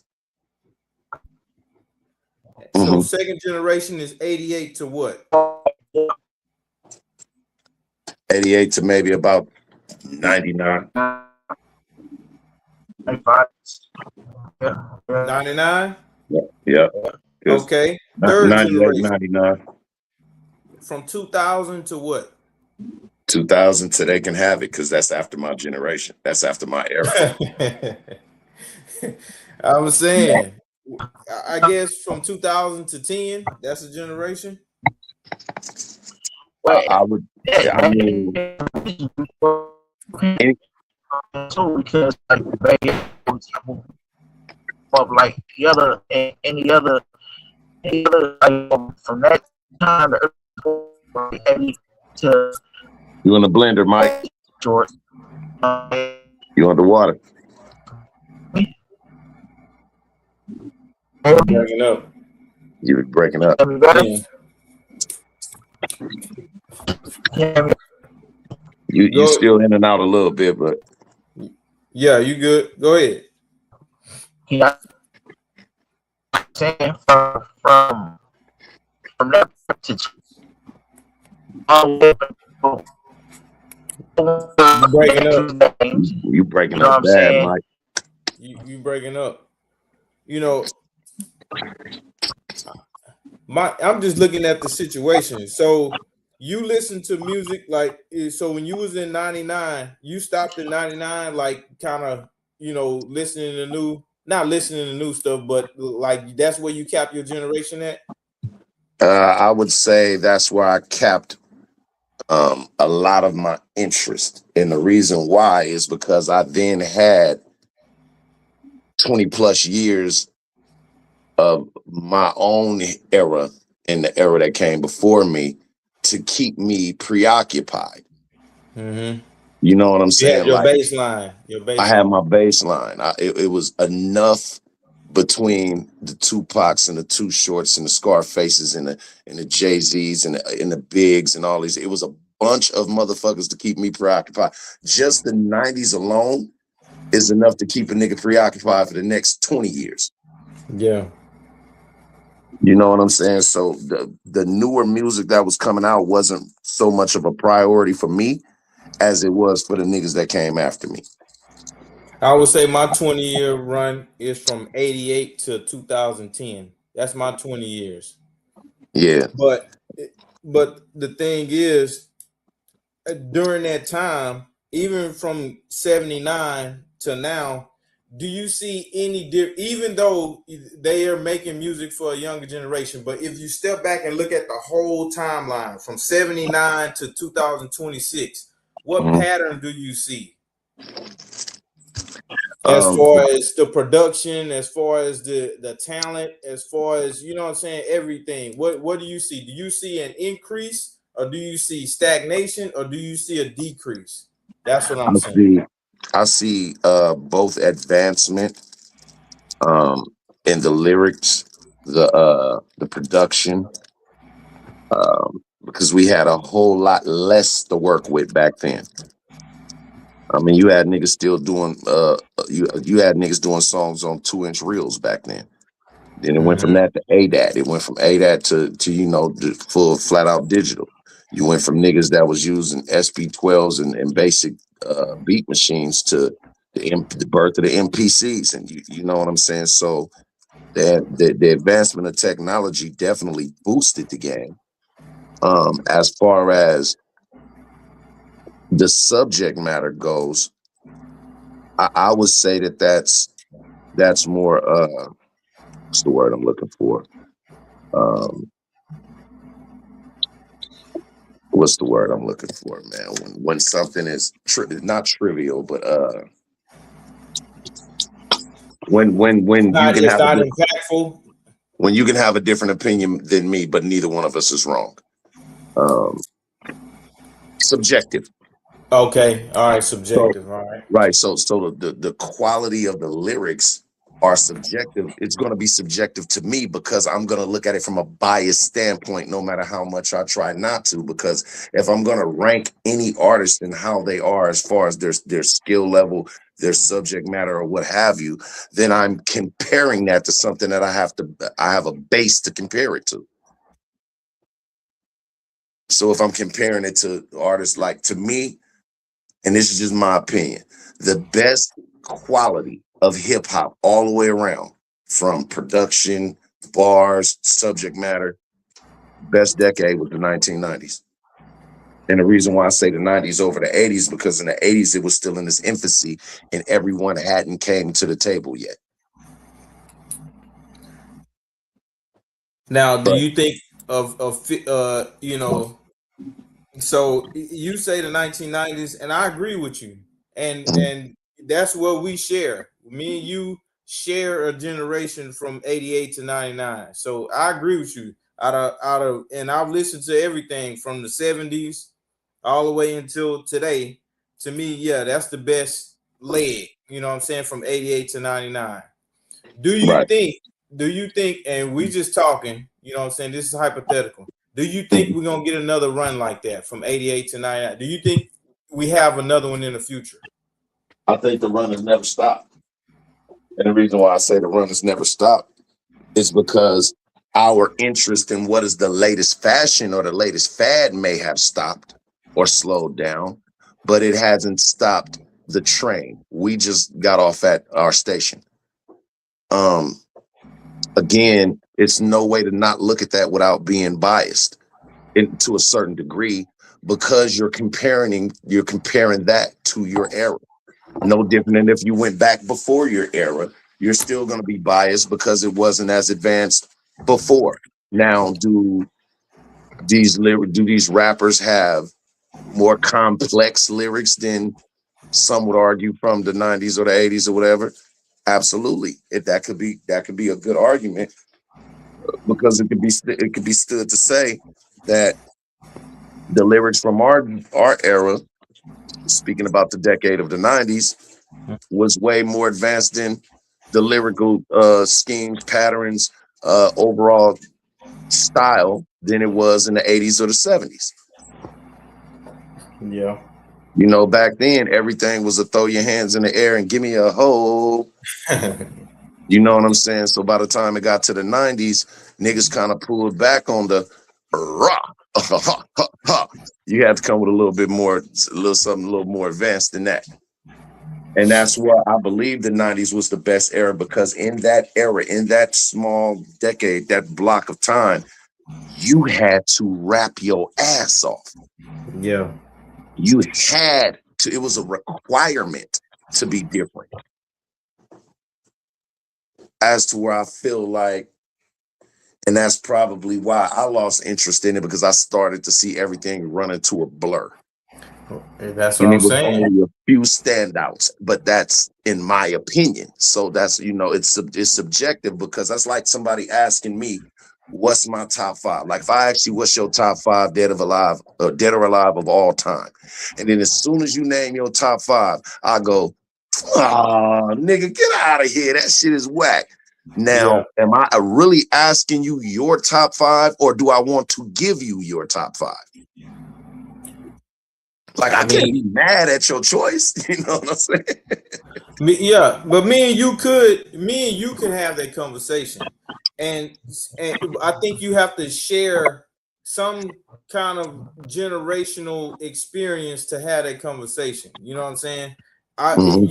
You know, somebody who only listened to hip hop from 79 to 87 can't have that conversation with somebody that listened to hip hop from 2011 to 22. It's just it's the same thing.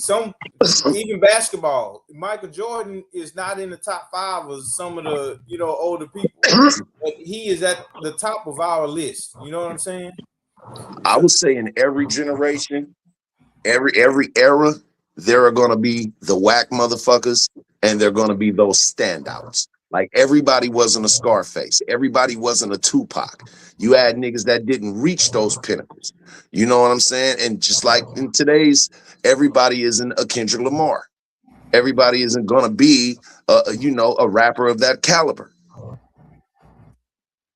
Okay. But it's fair to say you have standouts even back then. I mean, Melly Mel wasn't just the average ass nigga when it came to rapping, even for that time frame. You go back and listen to The Message. I got a bunk, education, double digit inflation, can take a train to the job, it's a strike at the station. Yeah. Like he was breaking shit down. Yeah, The Message, man. Yeah. The Message is what made me fall in love with hip hop. The Message, yeah. Because it was bigger than the Bronx. Okay. That now, with that being said, how can we explain the drop off in sales? Now I know Drake just came through and did his thing. He's an anomaly. Take Drake out of it. But how can we explain the drop off in sales? How can we explain that if something's not changing? Changing everything. I would explain. Go ahead, Mike. I would explain it. I think that honestly, with all this YSL shit and all this other, this circus act, courtroom shit, these fake ass stunts, these Rico gimmicks, but all this shit, it kind of made hip hop that, in addition to, what I'm saying, the attack of the industry on the streaming. You know what I'm saying? It's just we can't tie it to one thing. Like a combination of things happen at the same time. To bombard the shit. We gotta understand something. I mentioned this recently, and I think Yuck Mouth, was it's starting to sink in more and more. Yuck Mouth, the more we talk about it. I mentioned a while back that it's a hip hop COINTELPRO going on. I mentioned that, you know what I'm saying, and it's all kind of remnants of it. Like it's a program against artist development. You know what I'm saying, and being able to use the artist in a fashion to where it benefits everybody except the artist. You know what I'm saying? I want to answer this in a fashion that brings it back around let's circle the wagons right back around the very topic of why this whole discussion, because and why crowded is so relevant. You know what I'm saying? You know, it is an attack on the industry going on right now, man. These record labels invest in prisons. You know what I'm saying? They're part of the elites of this country, man. The people that benefits the most off music are not black people. You know what I'm saying? It's the people that is always benefited the most off the efforts of black people. Not just black people, but just you know who I'm talking about. You know what I'm saying? Um, there's a hip hop show. You know what I'm saying? It went from a fashion of locking motherfuckers up. I mean, just look at that. I mean, just look at all the evidence of it. When Jay Prince, Suge Knight, Herb Gotti, and all of them attempted to start the distribution thing or whatever happened, you see what happened then. But it didn't stop the money. You know what I'm saying? Now we went from record companies literally dudes who want to make contract because this real culture, damn, it's getting a lot of motherfuckers killed. But so what? Rap more. You know what I'm saying? Go ahead wear them faded wigs. Go ahead and wear. You know what I'm saying? Go ahead and emasculate. You know what I'm saying? Go ahead, all this shit like a man. I'm telling you, man, it is a full blown, full press effort at the culture right now, man. And honestly, I think people pretty much went into their corners, man.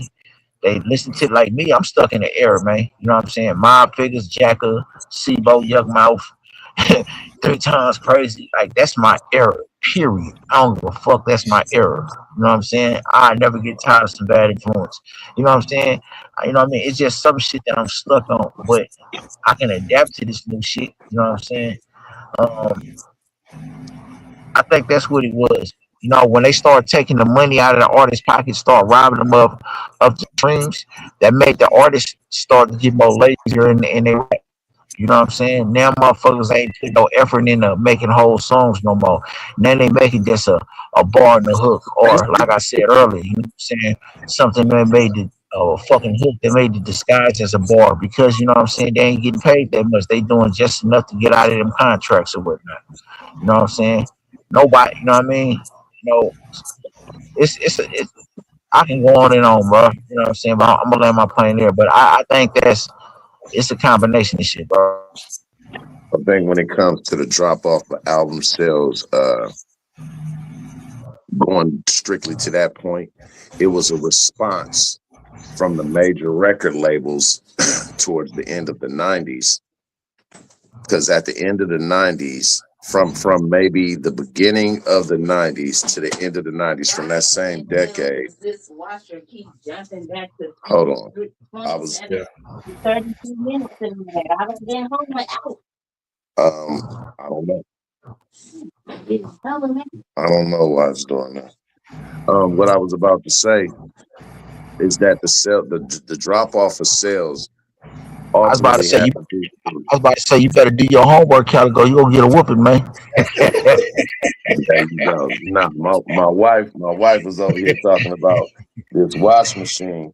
It's programmed to where, if let's say it's set for 15 minutes, right? But if the wash machine feels like it needs to wash more, then it's gonna go back up to 20 minutes, and then it'll go down to 10 minutes, and then back up to 20 minutes again. So that's what she was asking me. Why is it doing that? And I'm like, well, that's just how it works. Like, I didn't had shit in the dryer that told me it was 5 minutes left before it finished drying, and then the shit will shoot back up to 8 minutes, 10 minutes. It's because they gotta blame Trump. Gotta blame Trump for that, man. Blame Trump. Right? But no, I think with the 90s being arguably one of the greatest decades of hip hop, was also one thing that was unique about the hip hop game in the 90s, is that you started to see a whole lot of independent record labels form. And when those independent record labels started forming, and these young new savvy motherfuckers that was coming out of college was saying, we not gonna let you fuck us over with these 8-year ass 30 album contracts like you did the niggas that came before us. We got a whole new plan. Nigga, you finna sign, cut over one big ass check, and I'm gonna stay the CEO of my label. You're not signing me as an artist, you're signing my label, and we'll go into this as a joint venture, right?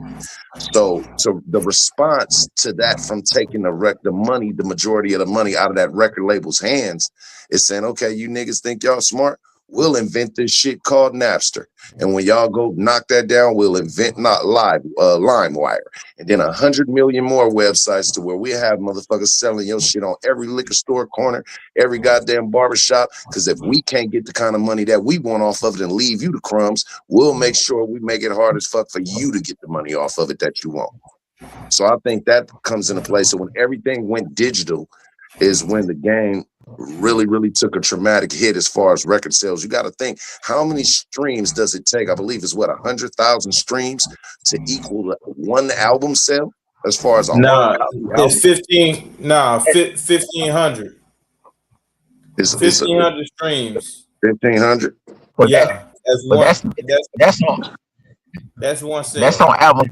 Okay, that's on like Spotify, shit like that, on crowded music streaming. I'm glad I didn't see QT. I didn't segue back to it, man. I'm telling you.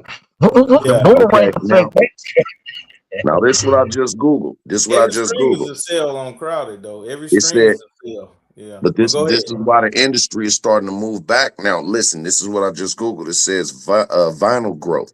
The U.S. vinyl revenues topped 1 billion, growing for the 19th consecutive year and accounting for nearly 50% of the format's global value. So they're starting to move back because the artists aren't seeing any fucking money. As far as you saying it's making them lazy, because now these niggas is only making 2-verse songs. They're making 2-verse songs, but they're making 40 fucking albums a year. Right. But if an artist drop an album on Monday, by the time Wednesday hit, that shit is old. But you know what? The albums that they drop today may only consist of an album. Half of would have been considered an album yesterday. You know what I'm saying? Because those are half songs that they're making. They ain't making full songs. I mean, how many songs you hear that got 3 verses in it nowadays? Well, again, if you go back, who is it to set the tone? Think about, hold it. Who is it to set the tone on what's acceptable or not? It's the crowd, right? Because if we can talk about 3-verse albums, shit, we can go back to the fucking 80s where niggas was doing either one long ass goddamn verse or 4 or 5 verses. Right, exactly. Absolutely. One of my favorite songs by Bobby Womack is 10 minutes and 30 seconds. Shit, one of my favorite songs by Parliament and Funkadelic, Not Just Knee Deep, is 15 plus minutes. Shit, my favorite song by Too Short, one of them, I think, I Ain't Tripping is 8 minutes? All right. It's a long song. But the point that I'm making is that the crowd determines on what's going to be acceptable or not. So if these young niggas, because it's their generation, it's their time, it's their era, it's their of now, if they're the ones that choose to accept it, then it's nothing that me, you, or anybody else that came before them is going to change their mind, because they can always look at us and say, kick back. Oh, nigga, you had your time. We got this now. That's understood. But the sales going down. So even if we had our time, we kept the sales up. You know what I'm saying? But sales going down is what I'm saying. So, and I know you saying that, you know, the record labels, you know, have an effect on that, and they do. If I'm a record label, I'm not spending, you know, I'm not giving somebody $1 million advance or spending, you know, $1 million in artist development when somebody can literally just walk up to a computer with a mic, make a song, and then it go viral. You know what I'm saying? I think people are looking for viral moments and fame instead of actually doing the business and trying to make money, you know what I'm saying, in music. You know who fucked that up you know who fucked the game up with that? Soulja Boy. And I'm gonna tell you why and how. Yeah. That nigga didn't have no sign to no major record label. That nigga dad went and bought him the computer and a fucking few programs, music programs, and that nigga sat in his room and was one of the first motherfuckers to utilize YouTube to circumvent all of the fucking marketing that he would have had to go through a record label for, placement that he would have had to go through a record label for. He circumvented all of that because he had the internet and said, why the fuck do I need to go to somebody to beg them to put me in a store way the fuck out here when if I upload this shit on the computer, I'm every goddamn where. Yeah. He pulled a trick with LimeWire. He didn't use a trick. He took advantage of the technology that was in front of him. He did use a trick. What his trick was, like the popular songs that people was downloading on LimeWire, he would upload his songs, but name it the popular song. So he'll upload that Soulja Boy song and then make it Beyonce. And of course, you're gonna click on it and download it because it say Beyonce. But when you hear it, all you hear is Soulja Boy. You know what I'm saying? That is one of the tricks that he used. But off of those pirate sites, he wasn't making any money. His money came from the revenue that he was generating off of YouTube. Yeah, all right, you got it. You know what I'm saying? From all of them views and shit. Every 21st, every 26th of the month, nigga, when that YouTube check hit, he was cashing in. Okay. And then it was after that he went to his exposure was strictly through the internet. And he was one of the first young motherfuckers to do that shit and take advantage of it. And everybody else from old to new followed suit. So he broke the mold on that. And even though niggas laugh at it, be like, nigga, this nigga always complains. This nigga sound like the modern day Little Richard. Everything somebody doing, nigga, they stole it from him. But they stole that from him. I gotta give him that. I had this argument all the time with my son Davion, and I mean, I gotta respect his point because he's looking at it from the young niggas' perspective, like the same way that you can talk about, hey, y'all young niggas ain't got no respect. Nigga, fuck y'all old niggas, cause y'all old niggas is gatekeepers. Y'all niggas be hating on us young niggas. Really? That's how they feel? Hey, that's how a lot of them feel. And it shows when we say shit like, yeah, man, this rap shit dead now, man. These niggas watered down. we have that conversation right now. The only thing I say is shit cut both ways, man. The hatred cut both ways, but the niggas, the only niggas that you don't hear this insecure is the niggas that's from back in the day that still handling their business. You don't hear E40 and Too Short. Too Short, I was on Clubhouse making this argument the other day because niggas was talking about all these contemporary niggas. So, for example, been around forever.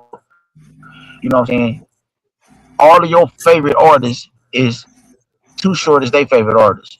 That nigga didn't collab with all of them. He got more albums than all these niggas. Got more platinums than all of these niggas and all of that. And, you know, he ain't complaining about shit. You know what I'm saying? He just sitting back. He ain't changed his style. He ain't did nothing. Probably his market strategy. It ain't pretty much of anything.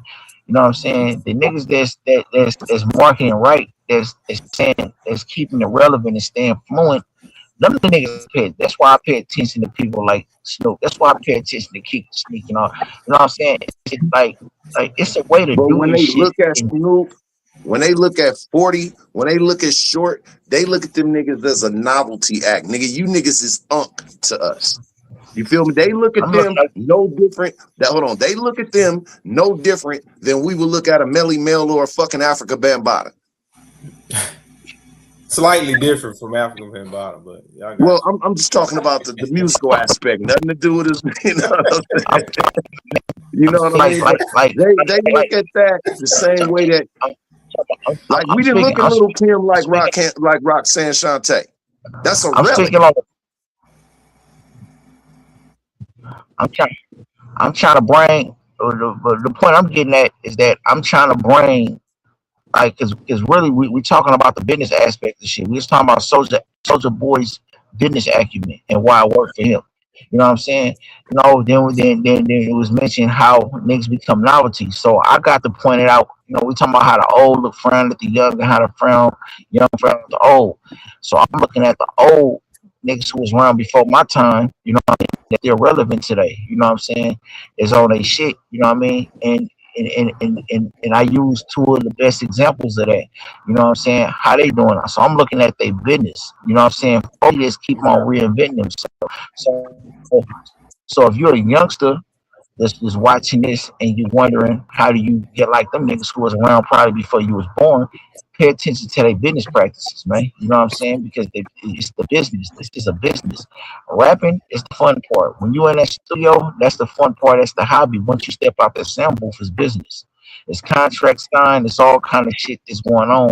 You know what I'm saying? To make that shit count for you. You know what I'm saying? But there are going to be those who are seeking every nigga that puts you in a booth. Unless your money with yourself in there, you know what I'm saying? The niggas who put you in that booth is seeking to make a profit off you, man. You know what I mean? So you have to figure out how you going to get equally or more than them. So look at But those who've see, been doing it from the beginning. but that's what I'm saying. That's my point, Mike. They don't like how gatekeepers were back then. They don't have the same effect per se now because they don't need that stamp from them. They don't need that validation from them. For one, these young niggas came with their own money, their own cars, their own music, their own women, their own crowd. They don't need that validation because they've used the internet successfully to get around that, which we didn't have the option of Not all, in our era. no, not all of them. No, not all of them. Some of them did. Some of them did. These niggas is on money. That's a fact right there. It's only a handful of niggas that came with their own money, man. A Yeah, handful of them. It ain't a exactly. press of young niggas that got their You know what they doing now? no, these niggas is on advance money. Yeah. But yeah, exactly. You know what they doing What? now? They not putting the fact that I got signed now. They not putting that out there because the cool thing now is to look like you doing it independently. So they take the advance money, you know what I'm saying? They don't tell everybody that they signed to whatever records, and they make it look like they still independent. So that's making a lot of artists, come in the game thinking that they can do the same thing and look the same way that they look, but you can't look like that. And to me, I like the fact that it was that you had some kind of hurdle in order to get in the game. And I'm not saying that maybe a financial hurdle, but some kind of hurdle. You had to learn something, some kind of skill set to get you in the game. Right now, I have a high filter, you know what I mean, on music. I don't listen to a lot of new music. I like what I like, but my filter is strong. You know what I'm saying? I maybe like one song out of 100 that I listen to, I'll and give you the my bad. Go ahead. that's just what it is because of how easily people can get into the game. You know what I'm saying right now, and I can't respect. To me, I like mainstream music, but I can't respect somebody who have a big, huge advance from a record label, and the record labels have every radio station, 50,000 DJs around the world playing your music. I can't look at you the same way as somebody who came in with art and talent, and maybe they only got 10,000 streams versus somebody that got 20 million streams. To me, that 10,000 is worth more than that 20 million. You know what I mean? That's just how I look at it. Okay, let me give you a couple examples of motherfuckers who are independent artists who have amassed big success without having to use a major record label. I'm gonna I'm leave the listening. best. I'm gonna leave the best for last, but we'll start with Chance the Rapper. He's an I, independent artist, never signed to no major record label. he didn't Macklemore. even have a dip. Now, hold on, and I don't mean to cut you off. Much respect, but I'm talking about not even having a distribution deal because that matters. So Okay, I'm totally independent. okay, I'm gonna get He there had a next. distribution deal, right? Chance. Freddie Gibbs. We can Okay. agree with that one. I already said Macklemore. He ended up winning a fucking Grammy, which I don't think he deserved, especially with the competition he had before him at that time. But the biggest and the best I'm gonna say for right now and he was actually, and still to this day, a regime affiliate. I 10 know. motherfucking 9. Didn't he have a distribution deal though? Nope. Everything went through and is maintained through Strange Music. Never. Tech Nine never had a distribution deal. That's what you telling me. Everything was through Strange Music. Okay. Strange. Everything was through Strange Music, man. It says widely regarded as the most successful independent hip hop artist of the modern times since co-founding Strange Music in 1999. He has built a massive and fiercely loyal fan base and has grossed millions in independent album sales, solidifying a legendary status in the underground rap scene. What about this Virgin Music Group distribution he had right here? I'm only going off of what I read as far as him being an independent artist. Okay. All right. I mean, I'm just saying, you know, to me, if and to be honest with you, even if he didn't have that, let's look at the fucking the fan base that this man amassed, the compound that he did once he grossed these millions. You talking about a motherfucker reinvesting into himself. I believe, yeah, I support that. Oh my God. Did you see the compound this man got? You're right about that. Oh my God. I will put him at the top, but real independent to me, you know what I'm saying? And it's not just because I'm down south, but we had a lot of independent people down here, man. You know what I'm saying? DJ Screw selling tapes. He ain't have no. He has a situation later, but beginning, you know what I'm saying? He didn't have that type of deal. Rec Shop Records. Who else? If you want to break it down to the people, Lil Kiki and and Zero and to me. Houston artists were independent. They didn't reach the level of Tech Nine though. But didn't they all come through Rap a Lot? No. Zero didn't come through Rap a Lot? Zero did. Kiki didn't? Who? Lil Kiki didn't come through there? Nah, later he went to Swisher House later. But I'm talking about in the 90s when they were straight on tapes. You know what I'm saying? Right. Tapes, CDs. They were completely independent. Swisher House was completely independent. You know what I'm saying? To me, now I would put Tech Nine at the very top of independent artists all around. You know what I'm saying? But to me, artists are gonna have to get used to the fact that you might only hit the 100,000 stream mark. You know what I mean? You're not getting to 25 million streams unless you go through that door, because those major labels own those doors. Major labels own a percentage of Spotify. You know what I'm saying? Spotify owns a percentage of DistroKid. People probably don't know that. They have a direct relationship. Spotify owns DistroKid. You know what I'm saying? So, you're not gonna get to those millions and millions and millions and millions, unless you're Tech Nine. You know what I'm saying? But you're not gonna get to that level. Everybody not gonna get to that level. Let me say that. I think people need to bring down their expectations. If you want to really be independent, bring down your expectations and understand that 300,000 is like a diamond to you, or 500,000 streams is a diamond to you. You know what I'm saying? And just get used to the new paradigm of the numbers are low for independent versus global artists that are signed. They playing on a different playing field. You have the Negro leagues. The attendance is lower. Yes, the amount of money you make lower, but you own everything. You know what I'm saying? Versus a Jackie Robinson going to the major leagues. Yeah, he got more notoriety and fame, but what did it do? You know what I mean, for the overall industry, for the independent. They got more money too. Yeah, who? Jackie Robinson got more money? Yeah. Then he would playing in the damn Negro League. All right, but this is all right. So think about this though. He basically say the Swisher House was totally independent. At the beginning, yeah, they were. They did. They signed, all of them signed later. You know what I'm saying? In the 2000s, like the 10s and 11s. Yeah, they went and got different deals. but Screwed No, it Up Click says was in totally independent. 2004. It's saying 2004 they signed a distribution deal with Asylum Records, who's a Okay, subsidiary of Warner Music Group. but from 94 to 2004, you know what I'm Right. saying? They was Right. independent. You know, Screwed Up Click from 90 to, you know what I'm saying, whenever they signed their first deal, when DJ Screw passed, 2001, 2002, Right. they was totally independent. That was straight up.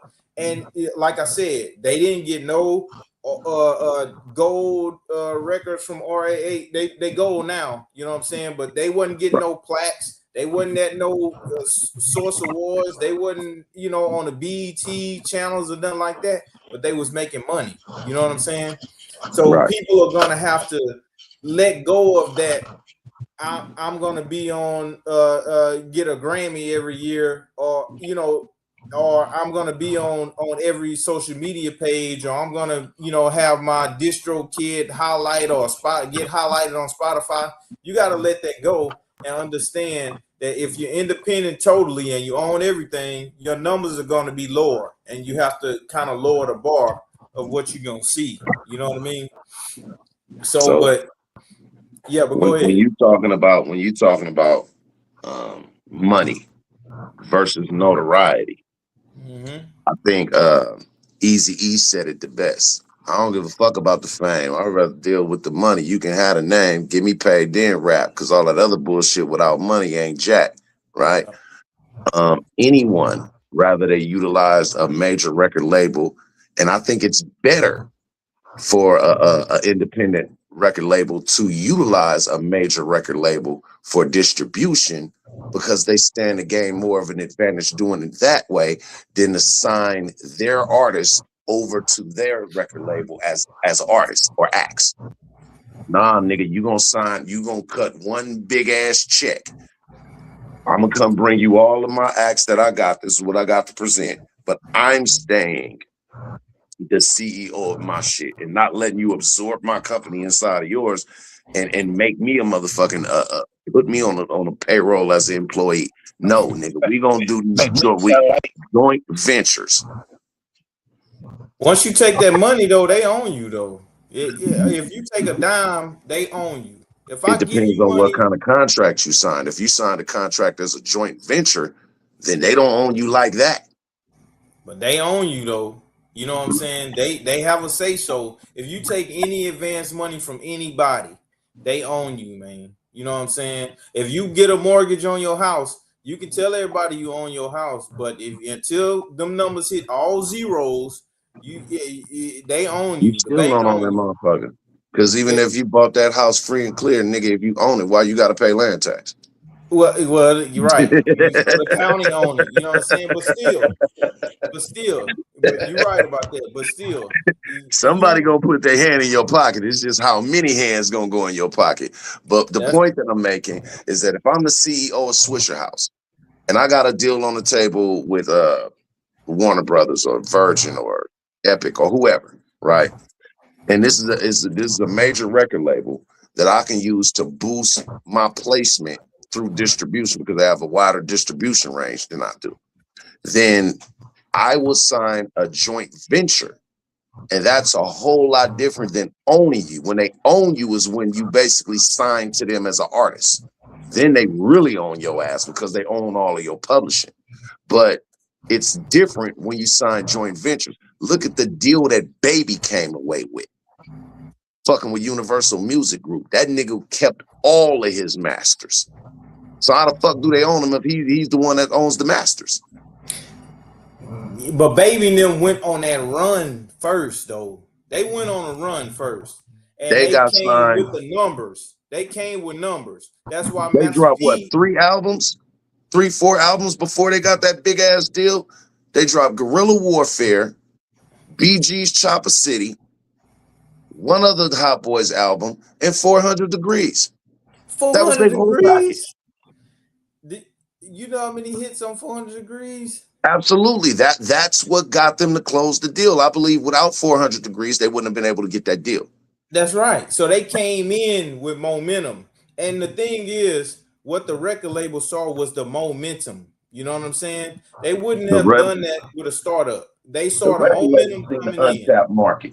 The record label seen that where they're coming from, it's only one other motherfucker that tapped that market, and that was Master P. Yeah. Yeah. So the support is gonna be there. This is an untapped market. These motherfuckers is on fire. Now that this is not only a group that is representing New Orleans, which we see have a lot of talent, because for better or worse, Master P set the bar for that. But what these niggas brought to the table was niggas that can actually really rap. Yeah. And that's not to throw no shade at Master P, but I just don't believe that a lot of the artists that were signed to his label had more talent than Cash Money. Yeah, I mean, I'm with you on that. But what comes first, though? It's like that conversation. What comes first, the chicken or the egg? What's the most important thing? Is it the talent? You know what I'm saying? What was the most important thing in that? I know we're speculating right now, but what was the most important thing in that deal that Cash Money got? Was it the talent? Well, if the record label is the car, the talent is the gas. Car goes nowhere, no matter how fancy it is, without the gas. That's what I'm saying. And not to jump back and forth, but when you was telling me about Jackie Robinson, how he got more money, you know, going playing in the major leagues, he could have kept that. He would have made less money, but he could have kept the Negro League going. You know what I'm saying? And that would have grew over time. Everything that you do, to me, I know I might sound crazy, but everything that you do is a seed. The Negro League was a little plant seedling that was growing, but he got yanked out. You know what I'm saying? That killed the plant. We never seen the tree. We never seen the Negro League tree. It didn't have a time to grow. So that he was plucked out and went and built the major league tree. Cash Money was plucked out of being independent and went and built these other companies. Because you can say Baby made this and this amount of $1 billion, but trust me, the record labels made that same billion or more. You know Absolutely, they made more money. Yeah, absolutely. But so going back to what your statement was earlier. If you stay strictly independent, then you stand to make substantially less. That's right. So even if they made Universal Music Group way more money than they made, they still made way more money than they would if they would have stayed independent. They made more money. You know what I'm saying? But but you deserted right. They did, individuals, but they deserted the system. If everybody stay put, the system is in place. You know what I'm saying? When everybody split out and say, you know, it's only about me, then you break down a system. Jackie Robinson broke the system down. You know what I'm saying? If everybody stay in their place, do their thing, take 20 million instead of 90, you know what I'm saying? Keep the system going, the system will grow. The Chicago Bears, the Chicago Bears was purchased for I think 50 or 500 bucks. Mm-hmm. You know what I'm saying? In a 50. The system grows in what way? It grows through investment, right? It grows through talent and notoriety to me. You know what I'm saying? But go ahead. Well, no matter how good I see that talent, let's think about Jackie Robinson's era. When Jackie Robinson came to the Major League Baseball, he had to bear the brunt of all of the racism of America. I say that to say this. It is not no motherfucking way in America's world that they will allow an invention that was invented by white people to be more successful, to have a more successful league than the one that they had control of. Check it out in a minute. It's not no motherfucking way that would have happened. And they wasn't the only ones that fell by the wayside. They fell by the wayside just like the ABA fell by the wayside. Just like you had, when it comes to wrestling, you had the NWA that was over here, the AWA that was down there. Nigga Vince McMahon went global and sucked all them motherfuckers into one thing. But it made the whole genre of it better. Major record labels, we can't look at them as total fucking demons, because without that money in that investment, with all that tall money from those major record labels, you wouldn't have got the great kind of like I not only say that some of the best hip hop music was made in the 90s, but some of the best hip hop videos was made in the 1990s. that wasn't coming from no independent money. But as a whole, it pushed the culture forward because we used their money to do it. We don't own the culture now. It's gone. Shit, Who own the culture? Says who? Who owns Spotify? We don't own the culture, or is who it own, that who own all the record? Is there any? Well, we never own the record. We never own that. If that's we own the music. music. We made the music. We made the music, but if we don't have the investors behind it, that's no different than, listen, that's no different, right? Than you saying that you can make some of the best fucking alcohol in the world. You just ain't got the money to buy the machines that you need to make it. Well, guess what? You're gonna have to come see me if I'm the nigga with the money. Nah. You know how many motherfuckers, hip hop was born out of some of the most talented motherfuckers from some of the most poverty stricken fucking areas. So what money was they gonna have to invest? Because if it was just purely solely based on talent, then they wouldn't have never needed a record label to begin with.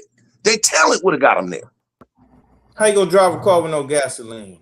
Right, so it takes a combination of both.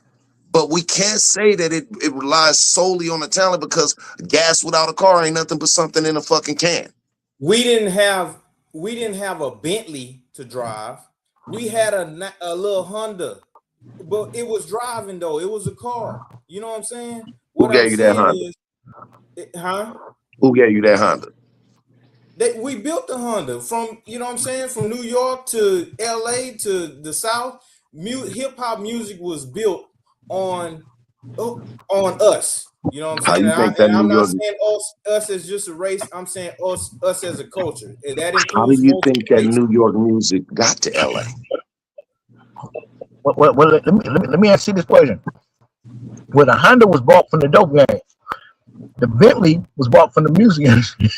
You know what I'm saying? It was bought from the Bentley was bought from the music game. So it was bought from the motherfucking. Yeah. You know, the Bentley was bought from the music game. You know what I'm saying? You know what I mean? You know, the drop stain came from the dope game, though. You know what I'm saying? Let's put it that way, right? You know what I mean? Because we've been. The reason why I stayed on it for a minute, because on the music game is always paramount in any discussion, especially when we got Q Sherman on here with Crowded Music Screaming. You know what I'm saying? Because, you know, we champion the independent game, man. Independent artists. You know, whether you're a rapper, singer, content creator, whatever you are, if you push the independence, man, you know what I'm saying? That's the business we in. You know what I'm saying? You know, and the purpose of this live right here, you know, is to talk about, you know, with Crowded Bang to Stream now. We've been rocking for roughly 2 hours, right? I want to, before we get to the point of wrapping it up, you know, I want to point out that, again, I'm working on an album that's about to drop exclusively on Crowded. You know what I mean? It started off exclusive. It was just gonna be an EP. You know what I'm saying? Get some songs that I had wrote just back. You know what I'm saying? You know, some shit that a couple of new ones that I wanted to just to put out there on the bucket list. But you know, if you ever recorded a song before, you know how that damn recording over those beats, how that bug kind of gets to you, man. I just went on a fucking thing, man, to start recording all kind of shit. You know what I'm saying? Went over there. Yeah, we started off as about 5 or 6 songs, balloons about 17 or 18. You know what I'm saying? You know what I'm saying? And count. You know what I mean? So it's like now it's an album now. So it's about to come out pretty soon. You know, I got some shit that I need to tighten up on. You know what I mean? So on the sound, because I've been recording my shit off of Rap Fame. You know what I mean? Of course, I know I ain't in a real studio. You know what I'm saying? But I'm on my X-rated shit. You know man, listen, music Half of these motherfuckers that's making albums ain't been in the studio. That's right. I just heard Warren G said that he recorded regulators in the bathroom. Come Go on, ahead. man. These niggas is recording Yeah. off Band Lab and all type of shit right now. But I guess I think it's room for both, and both of them have their advantages and disadvantages. I just think that the same way that the car needs the gas needs the car. The car, or if the car, or whatever engine, if the gas has nothing to power, it serves no purpose. We're gonna call it to be continued, you know what I'm saying? Because this is, hey man, I could do this all night. I'm gonna let my man Mike land it. But Hey, when he wrap it up, I love debating with you, bro. I love it, and I can't wait for part 2. But go ahead, man. Hey man, when he wrap it up, man, go live. I'll pull up. All right. That's all you got to do. We keep it going.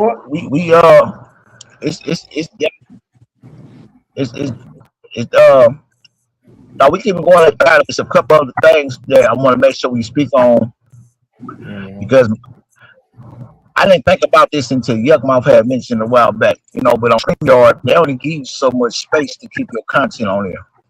You know what I'm saying? Before you had to start erasing shit.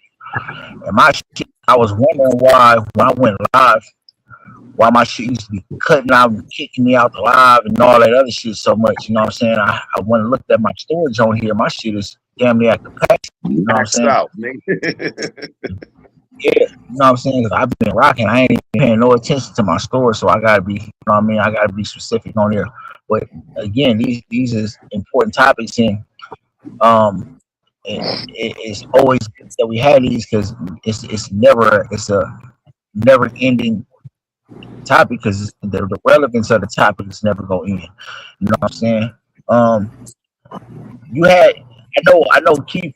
When we had spoke on the phone, you had some other things you wanted, to go into.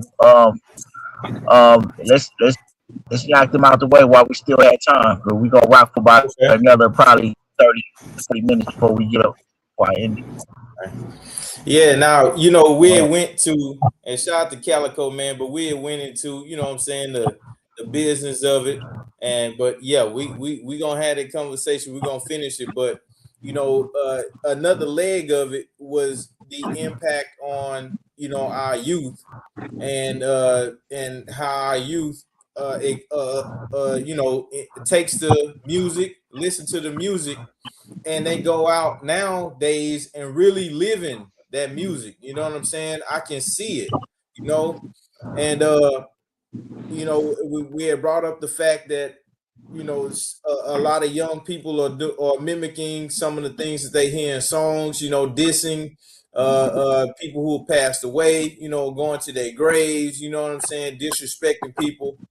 And it's just a generation, to me, is becoming more violent because of that, And so I just wanted to see how y'all felt about that. When it was the case of this dude who ended up shooting somebody, and when he was at trial, he tried to say that the reason why, I want to say it was a cop, but I'm not 100% sure. Anyway, he was on murder trial. And in his trial, he said the reason why he did that is because he was listening to Pac. He was influenced by that. Do you agree with that? Yes or no? That I agree that Pac influenced him? Yeah. I can't say. I wouldn't have been influenced by Pac. You know what I'm saying? But I can't say. As a dude who being locked up for the murder case, whose own lyrics being used against him at this very trial, because they somehow managed to make hip hop a part of my trial. I wasn't a recording artist at the time, and I wasn't rapping about anything I was locked up for, but yet it was a part of my trial anyway, just to get a conviction. I'm going to say it's cap. However, there are people in this world who do get influenced the same way that Grand Theft Auto and shit like that. You know what I'm saying? Absolutely. Go out and want to carry out them very scenes. So we can't discount it, but We're not going to. We can't. At the end of the day, it's about. I'm gonna So tell would y'all that be something. based on the music and the games, or would that be based on that person? It's based on the person. And I'm gonna tell you this, right? Because even if that was an excuse, 10, 15 years down the line, you sitting in that cell, that excuse ain't gonna resonate with you no more. You know what I'm saying? I used to say, man, saying to my mama and daddy would have lived a certain way, I wouldn't have lived a lifestyle that brought me to this motherfucker boy. You know what I'm saying? After 10, 15 years, that shit didn't mean nothing. You know what I'm saying? I started looking myself in that mirror. You know what I'm saying? I'm telling you, I'm giving y'all the real how you really how that accepting opinion, that accepted opinion is gonna turn into shit in your mind after a while after you suffer the consequences, man. So if you listening to this statement, don't ever be one of them people who think music, man, is gonna ever be or something outside of yourself is gonna ever be a viable excuse for you doing something stupid. And it It start won't with be. you. Okay, so The since devil we is in agree your that head. The devil is in your head every day, telling you to do something. If it wasn't the music, it would have been something else. The devil is in your head every day, telling you to do something stupid. If it wasn't music, you would have said voices like me. I was seeing voices. I was hearing voices. Okay, you know what I'm saying? So I mean, it's gonna be something, but ultimately, the jury they didn't convict the music. They convicted your ass. You know what I'm saying? You okay, gotta be your ass gonna pull the trigger. Pac didn't go to jail. You did. right. So okay, so we all seem like we're all in consensus. We all agree. We're all in agreement that the music alone can't motivate a person to do the things that they would, because in order to include one, then we have to be inclusive to all of it. If that's the case, I can walk up to a rapper and say, nigga, you ain't really living that shit, and call him weak because he ain't really out there killing niggas. But then that means I can also walk up to Arnold Schwarzenegger and say, man, you fake as fuck, you ain't no real robot, nigga, you ain't no real killer, nigga. So I mean, we have to draw the line somewhere, or either be inclusive to it all, right? So I can't say, But see, the niggas nowadays, all they talking about is killing. Nigga, when my era, nigga, it was niggas like Gangsta Nip. Spice It was One. niggas like Scarface. These niggas made like Bad Influence had a song called Maniac Mind. Like, niggas, you serious? Hold on, But hold on, you nigga. know, Spice One, nigga. Spice One, Yeah, nigga. We like had the we East grew up Bay, on that nigga. same shit. So it's just said in a different way. But as far as the sub genre of gangster music or edgy music, or even we can go as far as horrorcore hip hop horror, like the shit that a lot of earlier 3 6 Mafia music, like Man, look, our best version of 3 6 Mafia, man, is X-Rated and Brother Lynch, man. You know what I'm saying? right. Who was with that shit, man. You know what I'm Gory saying? niggas And talk about eating niggas guts and all, like, so I'm saying that to yeah, say I'm babies, saying that nigga. to say we at the risk of sounding like the cranky uncle sitting in the chair now. nah, We can't shake our fingers at the young niggas for the same shit we indulged in. nah, Hold I on. did get I'm gonna influenced a tell. little bit. I'm gonna I tell you got why I can't. influenced. I still I'm drink gonna tell you. from a screwed up clip. I'm gonna I'm gonna tell you why I can't. I'm gonna be real quick, Keith. Cause I'm gonna let this excuse me real quick. I'm gonna tell you why I can't. I can say something about these people because I actually lived the reality that these niggas want to know. I actually suffered the penalty for it. I actually lived through it. Now, if you haven't lived through the consequences on both sides of the fence, if you haven't saw behind these walls, if you haven't faced the trial, the voir dire, the preliminary hearing, nigga, he's telling on you if you ain't lost the family members, if you ain't did all the shit that I done spaced up here behind shit like that, yeah, you probably would not be able to relate on what the reality is. I'm just telling niggas whatever excuse you may give me, it ain't gonna mean shit at the end of the day. It ain't Them gonna mean just shit. excuses, man. It ain't gonna mean a fuck ass thing, man, who influenced you because it ain't gonna stop your ass from getting locked up. Period, Yeah. I nigga. think I think Yourself. music itself, sonically, music itself can can alter your mood for both good and bad. I mean, shit, if you got a bomb ass playlist on some R&B with a red light screwed in, you're definitely gonna be thinking about getting pussy. More so than if you was listening to motherfucking Spice One, you know what I'm saying, with a red light in. But I guess my point is, that has to be at the discretion of the individual more so than collectively. We can't throw hip hop as a whole of whatever era under the bus because of bad choices that some niggas choose to live out in reality. Because if that's the case, and if it did have a motivating factor that was that serious, nigga, the first time I listened to Story X, I would have been in the pen. First time I heard all of that. That was one though. That was one person.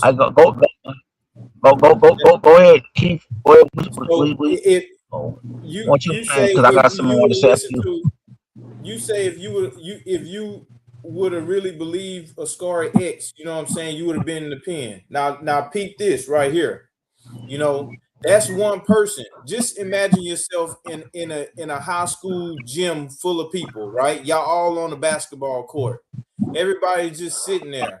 And one person in that crowd is rapping like a Scary X. You know what I'm saying? He might not affect you, but imagine if everybody in that gym except you is rapping like a Scary X. And now, you know what I'm saying, you seeing all these people speaking the same language. That will affect you subconsciously, believe it or not, you know. So then you were without now, choice. What I'm seeing is what? You can't absolve yourself of responsibility because now you can't. But what I'm saying is they not just seeing one dude act like NBA YoungBoy. They seeing a whole generation act like NBA YoungBoy. And really is all coming down, to me, is coming down, you know, from the music. They not going to admit that. Just like I had to think back. I did sip drink because of the Screwed Up Clique, because of what Lil Kiki was saying, Big Pokey, and ESG. They was talking about sip and drink. I didn't become a drink head, but I did sip it. You know what I'm saying, for a month or two. And so making a choice didn't have nothing to do with it. Don't drink it though. I'm telling you, don't drink it. But shit was good. But what I'm saying is, what you're doing though, you're not talking about the elephant in the room was that you made the choice to do it. I did, but if you in the middle of a gym and everybody surrounding you doing the same thing, what choices are there? You know what I'm saying? There's still your choice. What are the choices, brother? Do you know that if every goddamn corner store was closed down and the only place that I can buy some alcohol at was in a gay bar, I can walk in there and order me a motherfucking drink and not think about no other nigga. And everybody in there is looking at niggas. Hold on, let me bring this shit home, right? I'm just gonna bring this shit full circle, right? You know what I'm saying? For one, it's human nature to be influenced by something. Being influenced by something and acting upon something are two different things, man. You know what I'm saying? So, back in the days, before all these laws, you had a whole community, man, that if a black boy was walking down the street, you had a whole block of white people, man, that was trained to hate that nigga, man. You know what I'm saying? You know, they lynched that nigga, but yet did those black kids choose to go and mob up, man, go kill that neighborhood? No, they chose not to, whether it was fear or not. So at the end of the day, it tells you that niggas got sense, man, and know when to act when they want to act. You know what I'm saying? So that's one thing. You know what I mean? Music influences everybody. That's the whole thing about music. It's made to move you, period. You know what I'm saying? Everybody knows certain songs and certain lyrics and whatnot, but at the same time, everybody ain't going acting that shit out, man. You know what I'm saying? We used to call these niggas studio gangsters back in the day. You know what I'm saying? The niggas that we thought that was just talking about shit that they wasn't doing, they was called studio gangsters. You know what I'm saying? You know, now they just call them fake ass niggas now and there or whatever. You know what I'm saying? False advertisers or whatever you want to call it. But it's still the same thing. I'm just telling you the most important fact of it all. None of them excuses ain't gonna mean shit at the end of the day. They ain't gonna mean a motherfucking thing, bro. I don't care who you is. You know what I'm saying? At some point when you're sitting in that cell for all them years, you're gonna wake up. You're gonna wake up and you're gonna realize them excuses, nigga. All them excuses you made, that theory, nigga, is not you back with your family, nigga. You're gone once you act upon that shit, man. You know what I'm Yeah. saying? They trying to take Lil Durk about. They trying to take Lil Durk out the equation, regardless of all the money that my nigga. You know what I'm saying? No, some old shit, but yet you got to do like Donald Trump, who commit 34 felonies, man. You know what I'm saying? Who can get elected in the office, man? Fire his prosecution, man, before they can even get to him, man. We're not dealing with a fair system, period. From the get go. So I this mean, shit, standard you does made the best the point standard, earlier, Mike. the standard don't work with everybody, bro. You know what I'm saying? We're in an environment where, you know what I'm saying, people will frown upon black people, or you guys make that violent music, nuke a whole fucking country for a fake ass lie, man. You know what I'm saying? And they supposed to come back and be normal. Them niggas could have owned businesses and shit, nigga, had their families put together, man, before they went to war and come back with a missing arm and missing limb and nothing in return. And the government don't give a shit at the end of the day. Don't talk to me about fairness, man.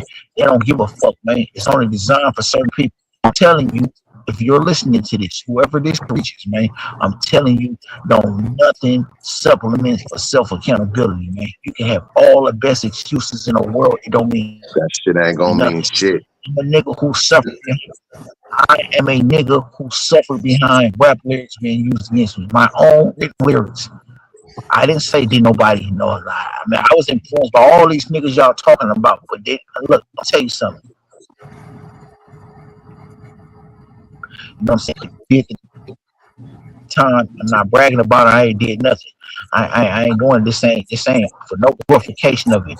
But I'm telling you this, man. You know what I'm saying? You know, when you have to sit and look at yourself in the mirror and realize everything that you lost was of your own accord by your own hands, even the best excuse in the world, man, gonna make you feel better at the end of the day. Period. You know what I'm saying? I was influenced by everybody we talk about. Anything I did in life, rap music didn't make me do it. I can't think of one song that made me go out and commit no crime. Listening to Dope Man didn't make me want to sell dope. No, I used to hate Dope Boys. You know what made me? You know what? I used to still back in the '80s, nigga. I used to still lay bundles. My mama was probably one of the first or second waves of people that got hooked on in the '80s in Oakland. You know what I'm saying? She probably the first, no later than that second wave, right? You know what I mean? When we lost our house in '86, nigga, we was in the street, nigga. I used to hate boys so bad. I used to steal bundles and throw them motherfuckers away, bro. I swear to God, I'm talking about G bundles, nigga. You know, Calico, they had. I'm talking about I was throwing away Yeah. G bundles, nigga. They didn't Big never bundles, suspect. nigga. They never suspect because I was just a kid. They used to keep they dope nigga in paper bags and weed baggies, nigga. I'm talking about I'm throwing away G. I got niggas fucked up behind losing them bundles. They still to this day don't know how they lost them, right? You know what caused me? It wasn't dope man. You know what caused me to start selling dope? My mama called me about to throw away a motherfucking bundle one day, man. We was hungry as fuck. You know what I'm saying? And Poverty. she called me about to throw the fuck away. Necessity. She took that bundle. About an hour later, nigga, we had everything we wanted. She asked me if I find some more, nigga. That's what changed my mind. Seeing the value of it, nigga. All right. I Seeing think I think you said the I value of think you said the realest shit at the beginning when you said shit. That nigga went to jail. Tupac didn't. it, period. But You know? I'm giving them insight. I'm breaking down insight though. You know what I'm saying? Right. Y'all saw With the value. with yeah. Yeah. You know what I'm You saying? cannot So It absolve wasn't think no people. about fucking this though. song. Think about this though. All right. My man Calico brought up the Terminator earlier. You saw Mhm. the Terminator as a robot, right? And you Mhm. saw him in the movie with Danny DeVito in a suit being Mhm. funny.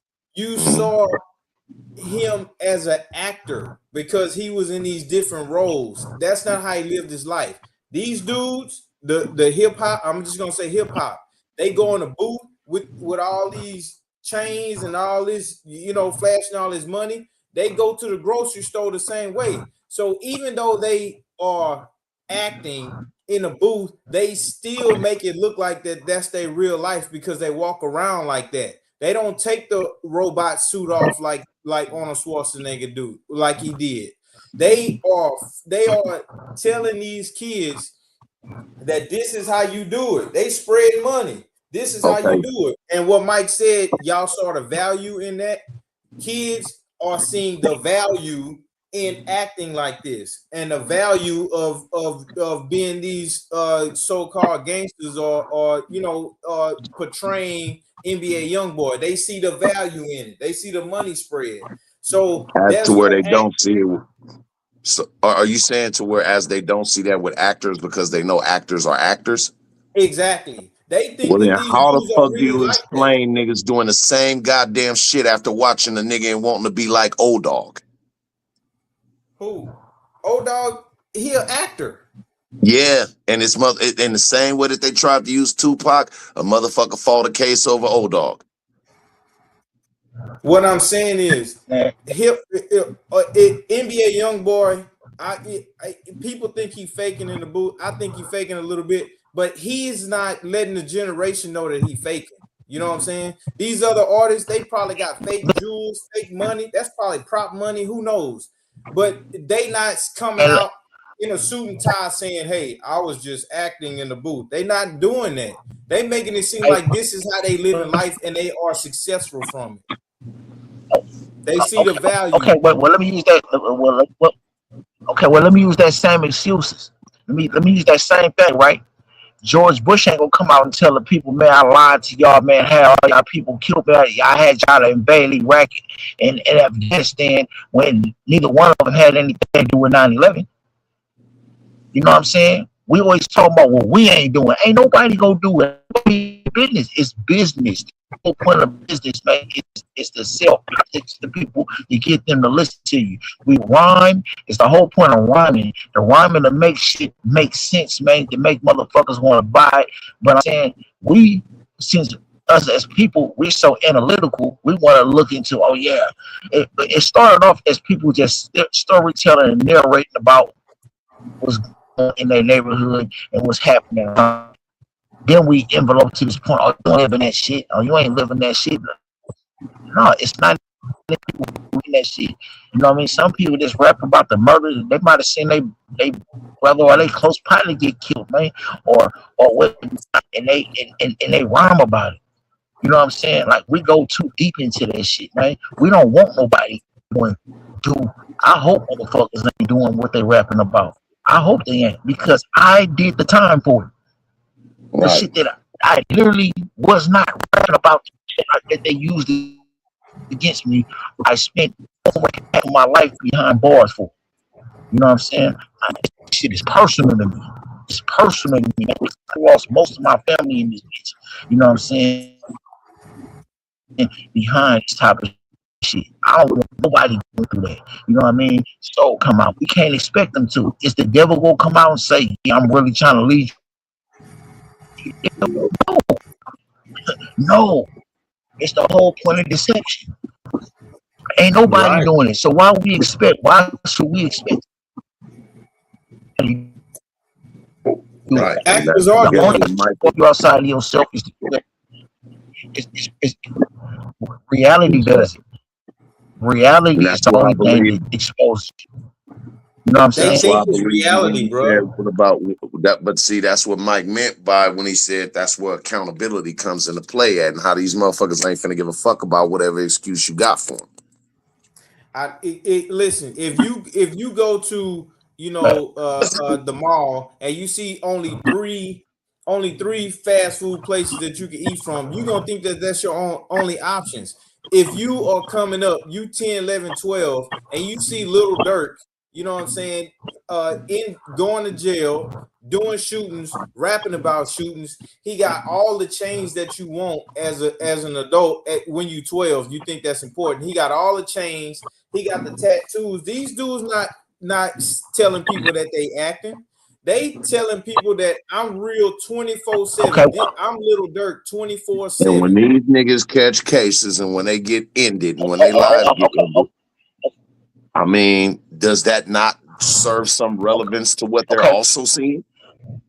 Mike is an example of that. He's telling okay, you, man, listen, brother, before you think and get caught up in the hype, thinking that nigga, it's another side to this shit. and let me wake this up too. Y'all want to be Lil Durks and shit. Okay, Lil Durk was out there famous with the millions, man. This nigga's in jail without the chains and shit with the millions, man. This nigga, they locked this millionaire ass up. He in there fighting for his life right now, man. So I'm just telling you, bro.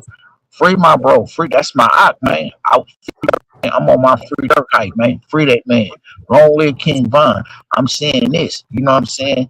Look, if you're the type of stupid motherfucker who feels like what you hear on music makes you want to become something that you're not. Look, even the hardest niggas, man. I grew up around gangsters in my family, man. I'm talking about real gangsters, man. Real life gangsters in my family. Don't nobody want to do no sentence, man. I don't give a fuck who you are. It's setback. This is loss, man. This is time. This is dead time. It's dead time, bro. I spent I fell April 12th, 2000, my nigga. We in June 2026, my nigga. You know how much family I done lost, nigga? My mama, daddy, all my nigga, I'm down to one ancestor, nigga, on my mama's side of the family, nigga. What you know about that, nigga? Most of you niggas couldn't even fathom, nigga, losing your brother, nigga. I lost everybody except my siblings, nigga. I'm just saying, bro. That shit don't mean nothing. And they use my lyrics against me at trial, nigga, that had nothing to do with anything that I'm locked up for. So if they can use me that had nothing to do with what I'm in jail for, imagine what they'll do to you niggas. You niggas ain't dope. You want me to tell you the coldest part about it all, Mike? The coldest part about it all is that the coldest part about it all, outside of them niggas not having the money to fight like a Little Durk does, is that these motherfuckers are now in the age of putting everything that they do online. Because Durk did it. Well, no, it was more than Durk. It's a whole culture. Well, that's the drill culture. That's the culture. Ain't no one motherfucker. You know what I'm saying? That's the drill culture. Right. Now, I would think that that's and all this. I'm telling y'all something. Bro, that's one of the most. Not only that, I'm gonna tell you the most saddest thing. I'm gonna tell saddest things, man. You know what I mean? We went to a part where we frowned upon calling each other the nigga word to accepting it. We kept niggas for calling us a bitch. Now niggas call themselves bitches. You know what I'm saying? We frown upon snitching. Now niggas say it's cool to tell on dead people. It's cool under certain, if you're a civilian or whatnot. You know what I'm saying? We frown upon getting locked up to niggas glorifying it. Now, you know what I'm saying? Now we got niggas in this generation is the saddest nigga. You know what I'm saying? One told me because they don't even expect niggas. We ain't talking about grown niggas with fully developed brains. We talking about 12, 16, 17, 18-year-old niggas who do not have no expectation of living to see 21. Right. They don't care to see 21. That's why they talk about it anyway. And they're locked up. I'm saying, nigga, fuck that up, fuck that other side, nigga. I tell on everything, nigga. I'm telling you, bro. It's like, my nigga, like, wake the fuck up, bro. All I'm saying is this, man. If you know, I'm not a proponent of thinking that jail saves anybody. I done seen more people die behind a motherfucking wall than I ever saw die in the streets. You know what I'm saying? I'm just keeping it real for way more pettier shit than I see niggas die for in society, bro. You know what I'm saying? And I'm telling you, man, you know what I'm saying? Look, none of that shit y'all telling yourself it's gonna matter. It's not gonna matter 5, 10 years down the line, man. But people start dying off on you. You know what I'm saying? Look, your favorite artist, man. If you're a fan of Durk, I'm a King Durk. I'm a Lil Durk fan. I'm a King Von fan. King Von is no longer here with us. You know what I'm saying? You know what I mean? Like a lot of people. Like, I'm a Pac fan. Look, I was living when Pac was on Earth. See, being a Pac fan and actually living during a time when Pac was living are two different experiences, man. Pac was a live nigga. Pac kept the world lit, nigga, when he was amongst us, nigga. It just felt different when Tupac was walking amongst us, bro. I remember that time. It's two different experiences from a nigga who become a Pac fan, you know. But it never made me do anything, bro. I'm telling you, that shit ain't gonna mean nothing, my nigga. I'm telling you, bro. It does not mean anything. Self accountability, bro. Right. This Well, this that's is the this is what excuse you my job produce. is as a nigga that literally set these sales and did the time, nigga. You know what I'm saying? I'm telling you, bro. Any of them excuses you give yourself ain't gonna matter. It ain't gonna mean shit. It ain't gonna mean nothing, nigga. Real is a real gas, nigga. The realest thing for a nigga to do is to stack his ones and take care of his family, nigga. That's the realest shit ever you can do, nigga. You know what I'm saying? You know, learn how to resolve conflict, nigga. You know what I'm saying? Nigga, that gun ain't gonna always resolve, nigga. You know what I'm saying? I'm telling you, I live in a state where you can kill a nigga for breaking into your motherfucking home, nigga. You're still, nigga. Right. Ain't no I stand mean, your ground state. think about how many Straight up. niggas. Think about how many niggas was turned up on some drill shit, the New York style of drill music. Before all of that, this shit came out, before Takashi 6ix9ine got to the end of his road. Think about how many motherfuckers he influenced to go and push a line on some shit, or they was listening to that and felt like that amped them up to go and do whatever it is that they went and did, only for this motherfucker to be in the position that he's in now. See, it Yep. doesn't matter what excuse you use or produce, my nigga. It all is gonna still roll back and rotate back around to accountability for your own actions. That's the point. It seemed to me. It seemed like And that's the even point. that I nigga hope I still didn't cut get you off, locked up. bro. Did I cut you off, bro? I'm sorry. Calico. No, I was I'm done. talking about Okay. Now the thing is, you know, people looking at the accountability. You know what I'm saying? And I get that. Y'all right about that. You know, everybody have to take self accountability. But how many people? How many 12-year-olds really sitting down and saying, "Man, you know, I need to be accountable for this and that." They are going off feelings. They are making decisions based on feelings. And what's the ultimate feeling and what frequency this that you hear and are influenced by each day is music. And this if is why we I had this think discussion. exactly, and if I Hey, think, Keith, yo, hey, let me chime into that real quick. Let me chime into that part because like it's you saying something important. I want to chime into the part on this. See, we got away from the part. This where parenting. We Father's Day was just yesterday or the day You before just yesterday, gonna depending say on where that. you at. You know what I'm saying? It was just Sunday. You know what I'm saying? We got away from the part, nigga, of parents having a role in this shit, man. If you're the type of parent that's just Accountability. gonna let your kids just sit back and figure out life on your own, and you ain't sitting there helping them understand and go through that shit, then you're just as guilty as your kids are, man. that it is. It still revolves back around to accountability. If you have a 12-year-old that's out in the street pushing a line like that, where the fuck is, okay, let's say his parents may be on drugs, or you can't tell me that this child that's in the streets at 12 years old, pushing a hard line on some gangster shit, living like the songs he listened to, don't have nobody in his family to take accountability for this boy's actions, or That to take accountability for themselves by not putting him in a position to use more better critical thought? in Well, these let me say this. days, Let me say this, right? Let me say this. It's ironic we speaking on this, right? Because when y'all hear my life story, bro, I'm telling you, I was that badass kid. My pops was a dope dealer in the pimp. My mama was a drug addict, nigga. And I was in the streets with my mother, nigga. You know what I'm saying? When my mom got locked up, nigga, even after she was free, nigga, I was in the streets. I was in the streets, nigga. No, I was too fucking bad to listen to anybody, and I was younger than them. I got locked up for the first time when I was 9, nigga. That's how long I've been in and out the system, nigga, since I was 9 years old, nigga. They called me a career criminal, nigga. I'm just telling you, sometimes you don't have that family. I'm just saying, in light of all of that, in light of all of that. If you one of them, even if you one of them niggas who grew up like I did, nigga, it ain't gonna mean nothing when you get critical white folks, nigga. They not gonna care. The system is not about fairness, man.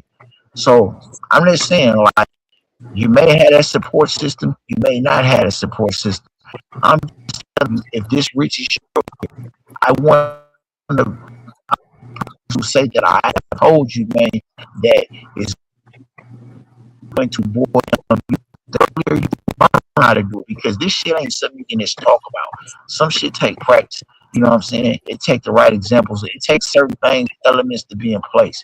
But I'm telling you, regardless of them elements, man, you know what I'm saying? Keith, we was talking about you the other day, how rare you are, how you literally sat back when you was 18, 19 years old and made a moral self-inventory, everything that was going on in your life, who you was associated with, and all the shit, and determine that these niggas wasn't worthy of you, nigga, and you did something different, nigga, and you wind up shaking, bro, the reality that they wind up going down.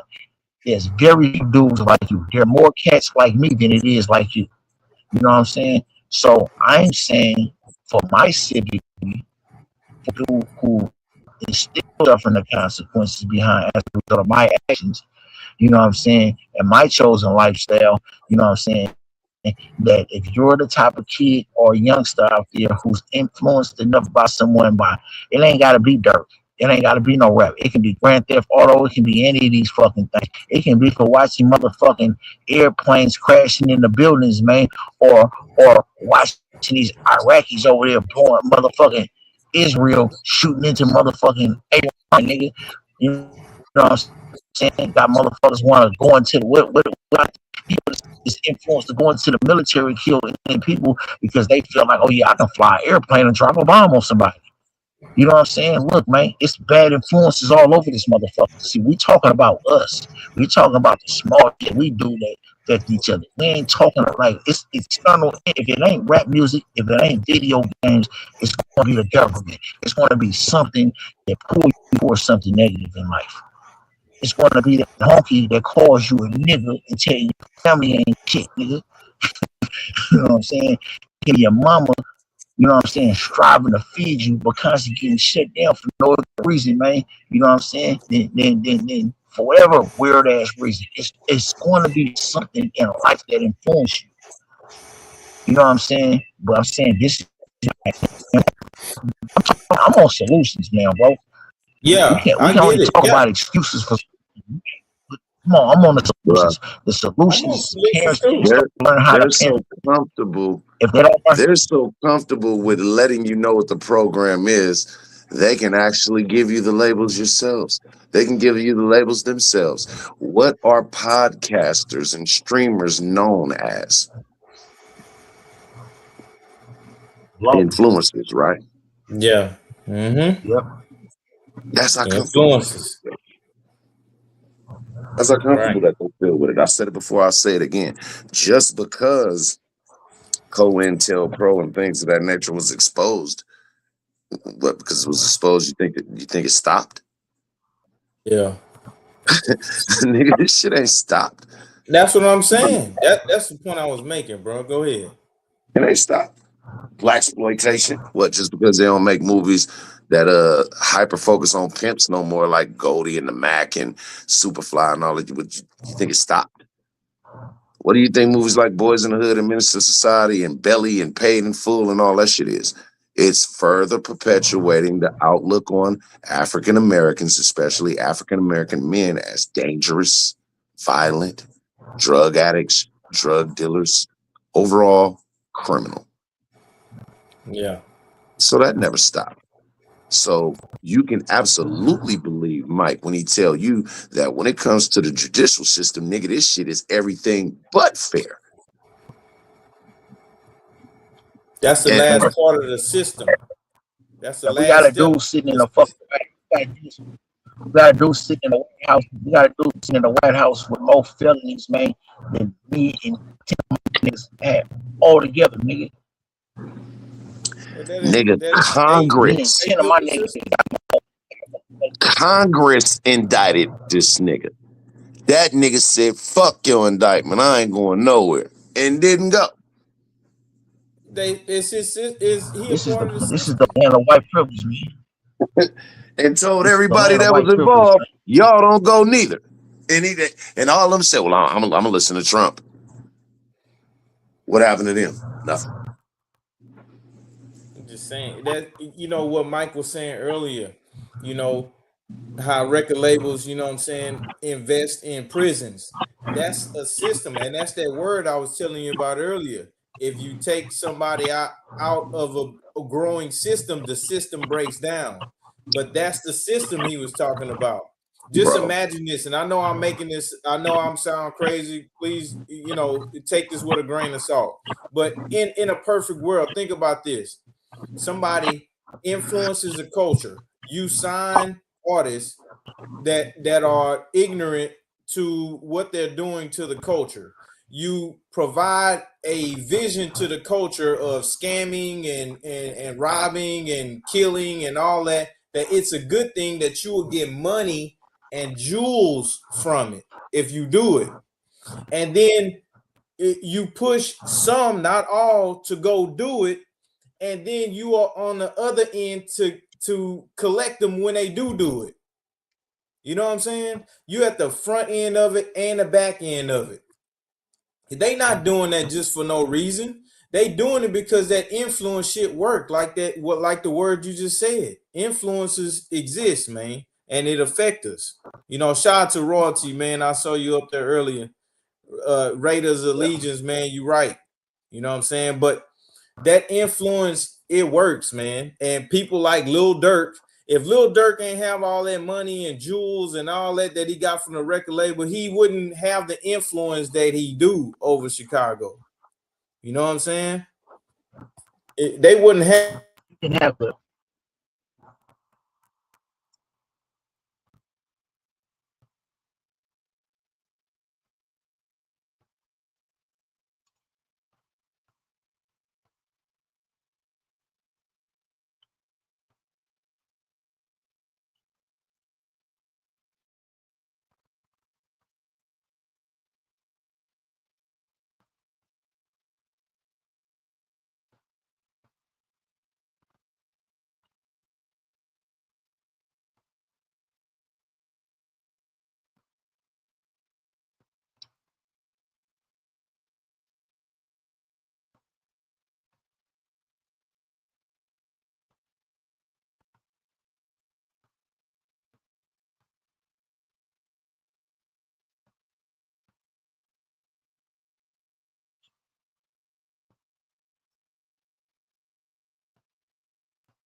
What's good, bro?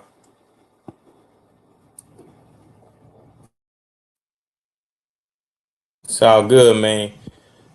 Mike, man, I want to appreciate you for having me tonight, man. You know what I'm saying? Calico, thank you for the conversation, man. Thank you for everything. Shout out to the Ghost regime. You know what I'm saying? You know, always having great conversations, and we will continue this conversation, soon. Um, but yeah, man, shout out to Mr. Miller. West Coast Hip Hop Awards going down, man. August 15th and 16th, Seattle, Washington, man. Make sure y'all be there, man. Everybody gonna get love shown to them, man. Hip hop, you know what I'm saying? Artists, R&B, directors, you know what I'm saying? Producers, movie producers, everybody. And make sure you go to playcrowder.com, man, the home of the 2 cent stream. You know what I'm saying? Thank y'all for having me tonight, and I'll see y'all next time.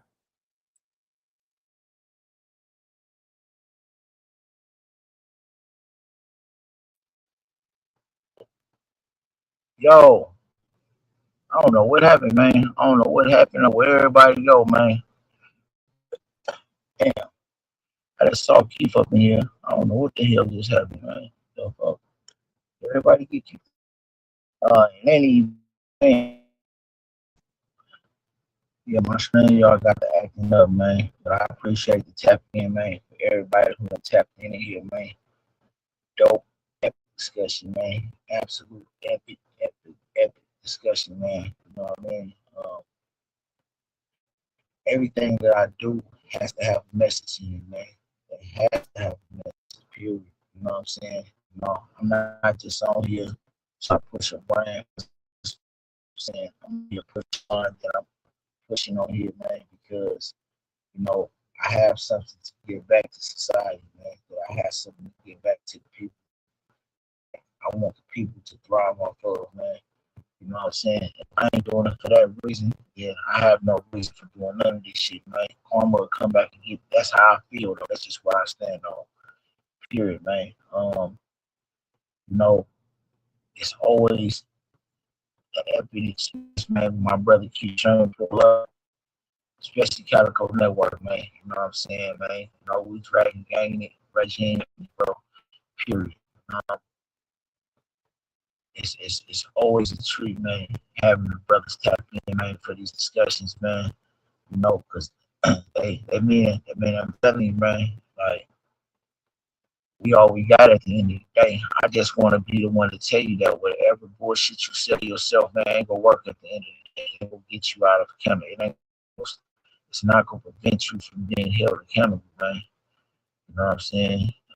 Only you can do that. So, having said that, you know what I mean?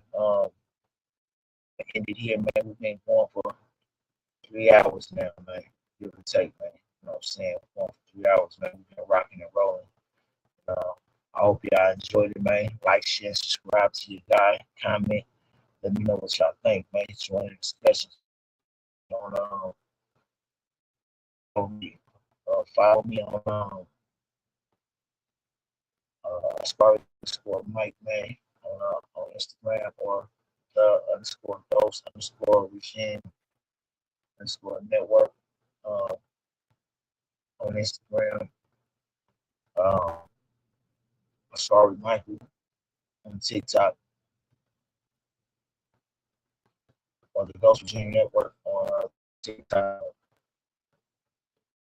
I'm on all platforms, man. You know what I'm saying? You Google the Ghost Regime, man. Anything the Ghost Regime is gonna pop up. Period.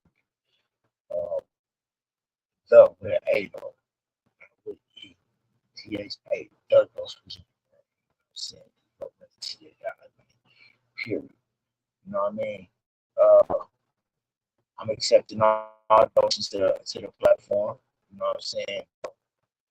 It's I appreciate everybody, man, that's been, contributing to the platform. We ain't get monetized, man. All the support comes from y'all. But in any event, thank y'all. I'm laying there. It's 12:40, man. It's time to get up out of here, man. You know what I mean? Salutations, man. Zooted. Real energy I provide, pick a side. You could get Dr. Jekyll or Mr. Hyde. A shot could dot your face like a freckle to split divide. You could get maxed out, pull your card and you get denied. Forget your pride from when childhood friends in the picture died. Had us questioning God, feeling like the scriptures lied. Taught me how to face my fears while many be quick to hide. Taught me life is a bitch, so I'm giving her dick to ride. Yeah, cause everybody hop on dick when the pay is right. Show 'em it's hard to fuck with me like pussy that be staying tight.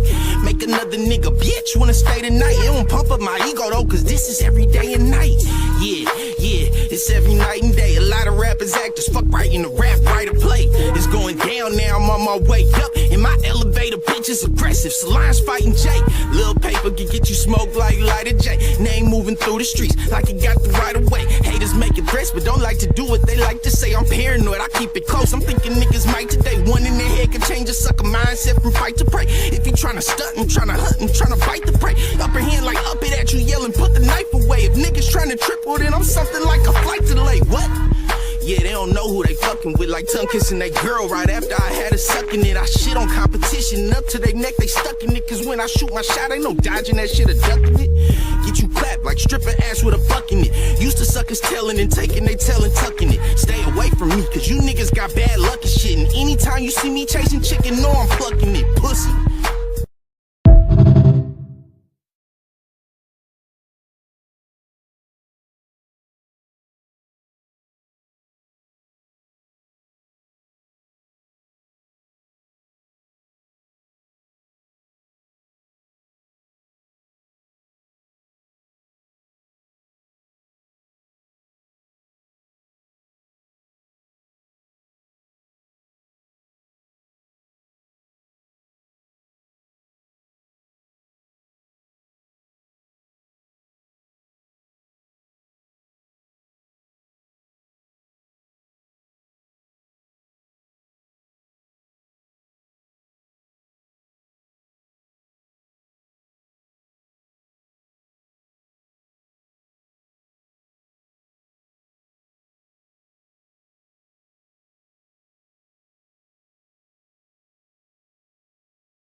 I see that I'm still up in this motherfucker, man. You know what I'm saying?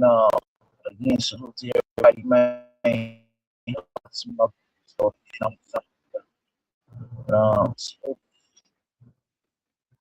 see you on the next one. You know what I'm saying? Well, my showers, mostly and blessings upon y'all, man.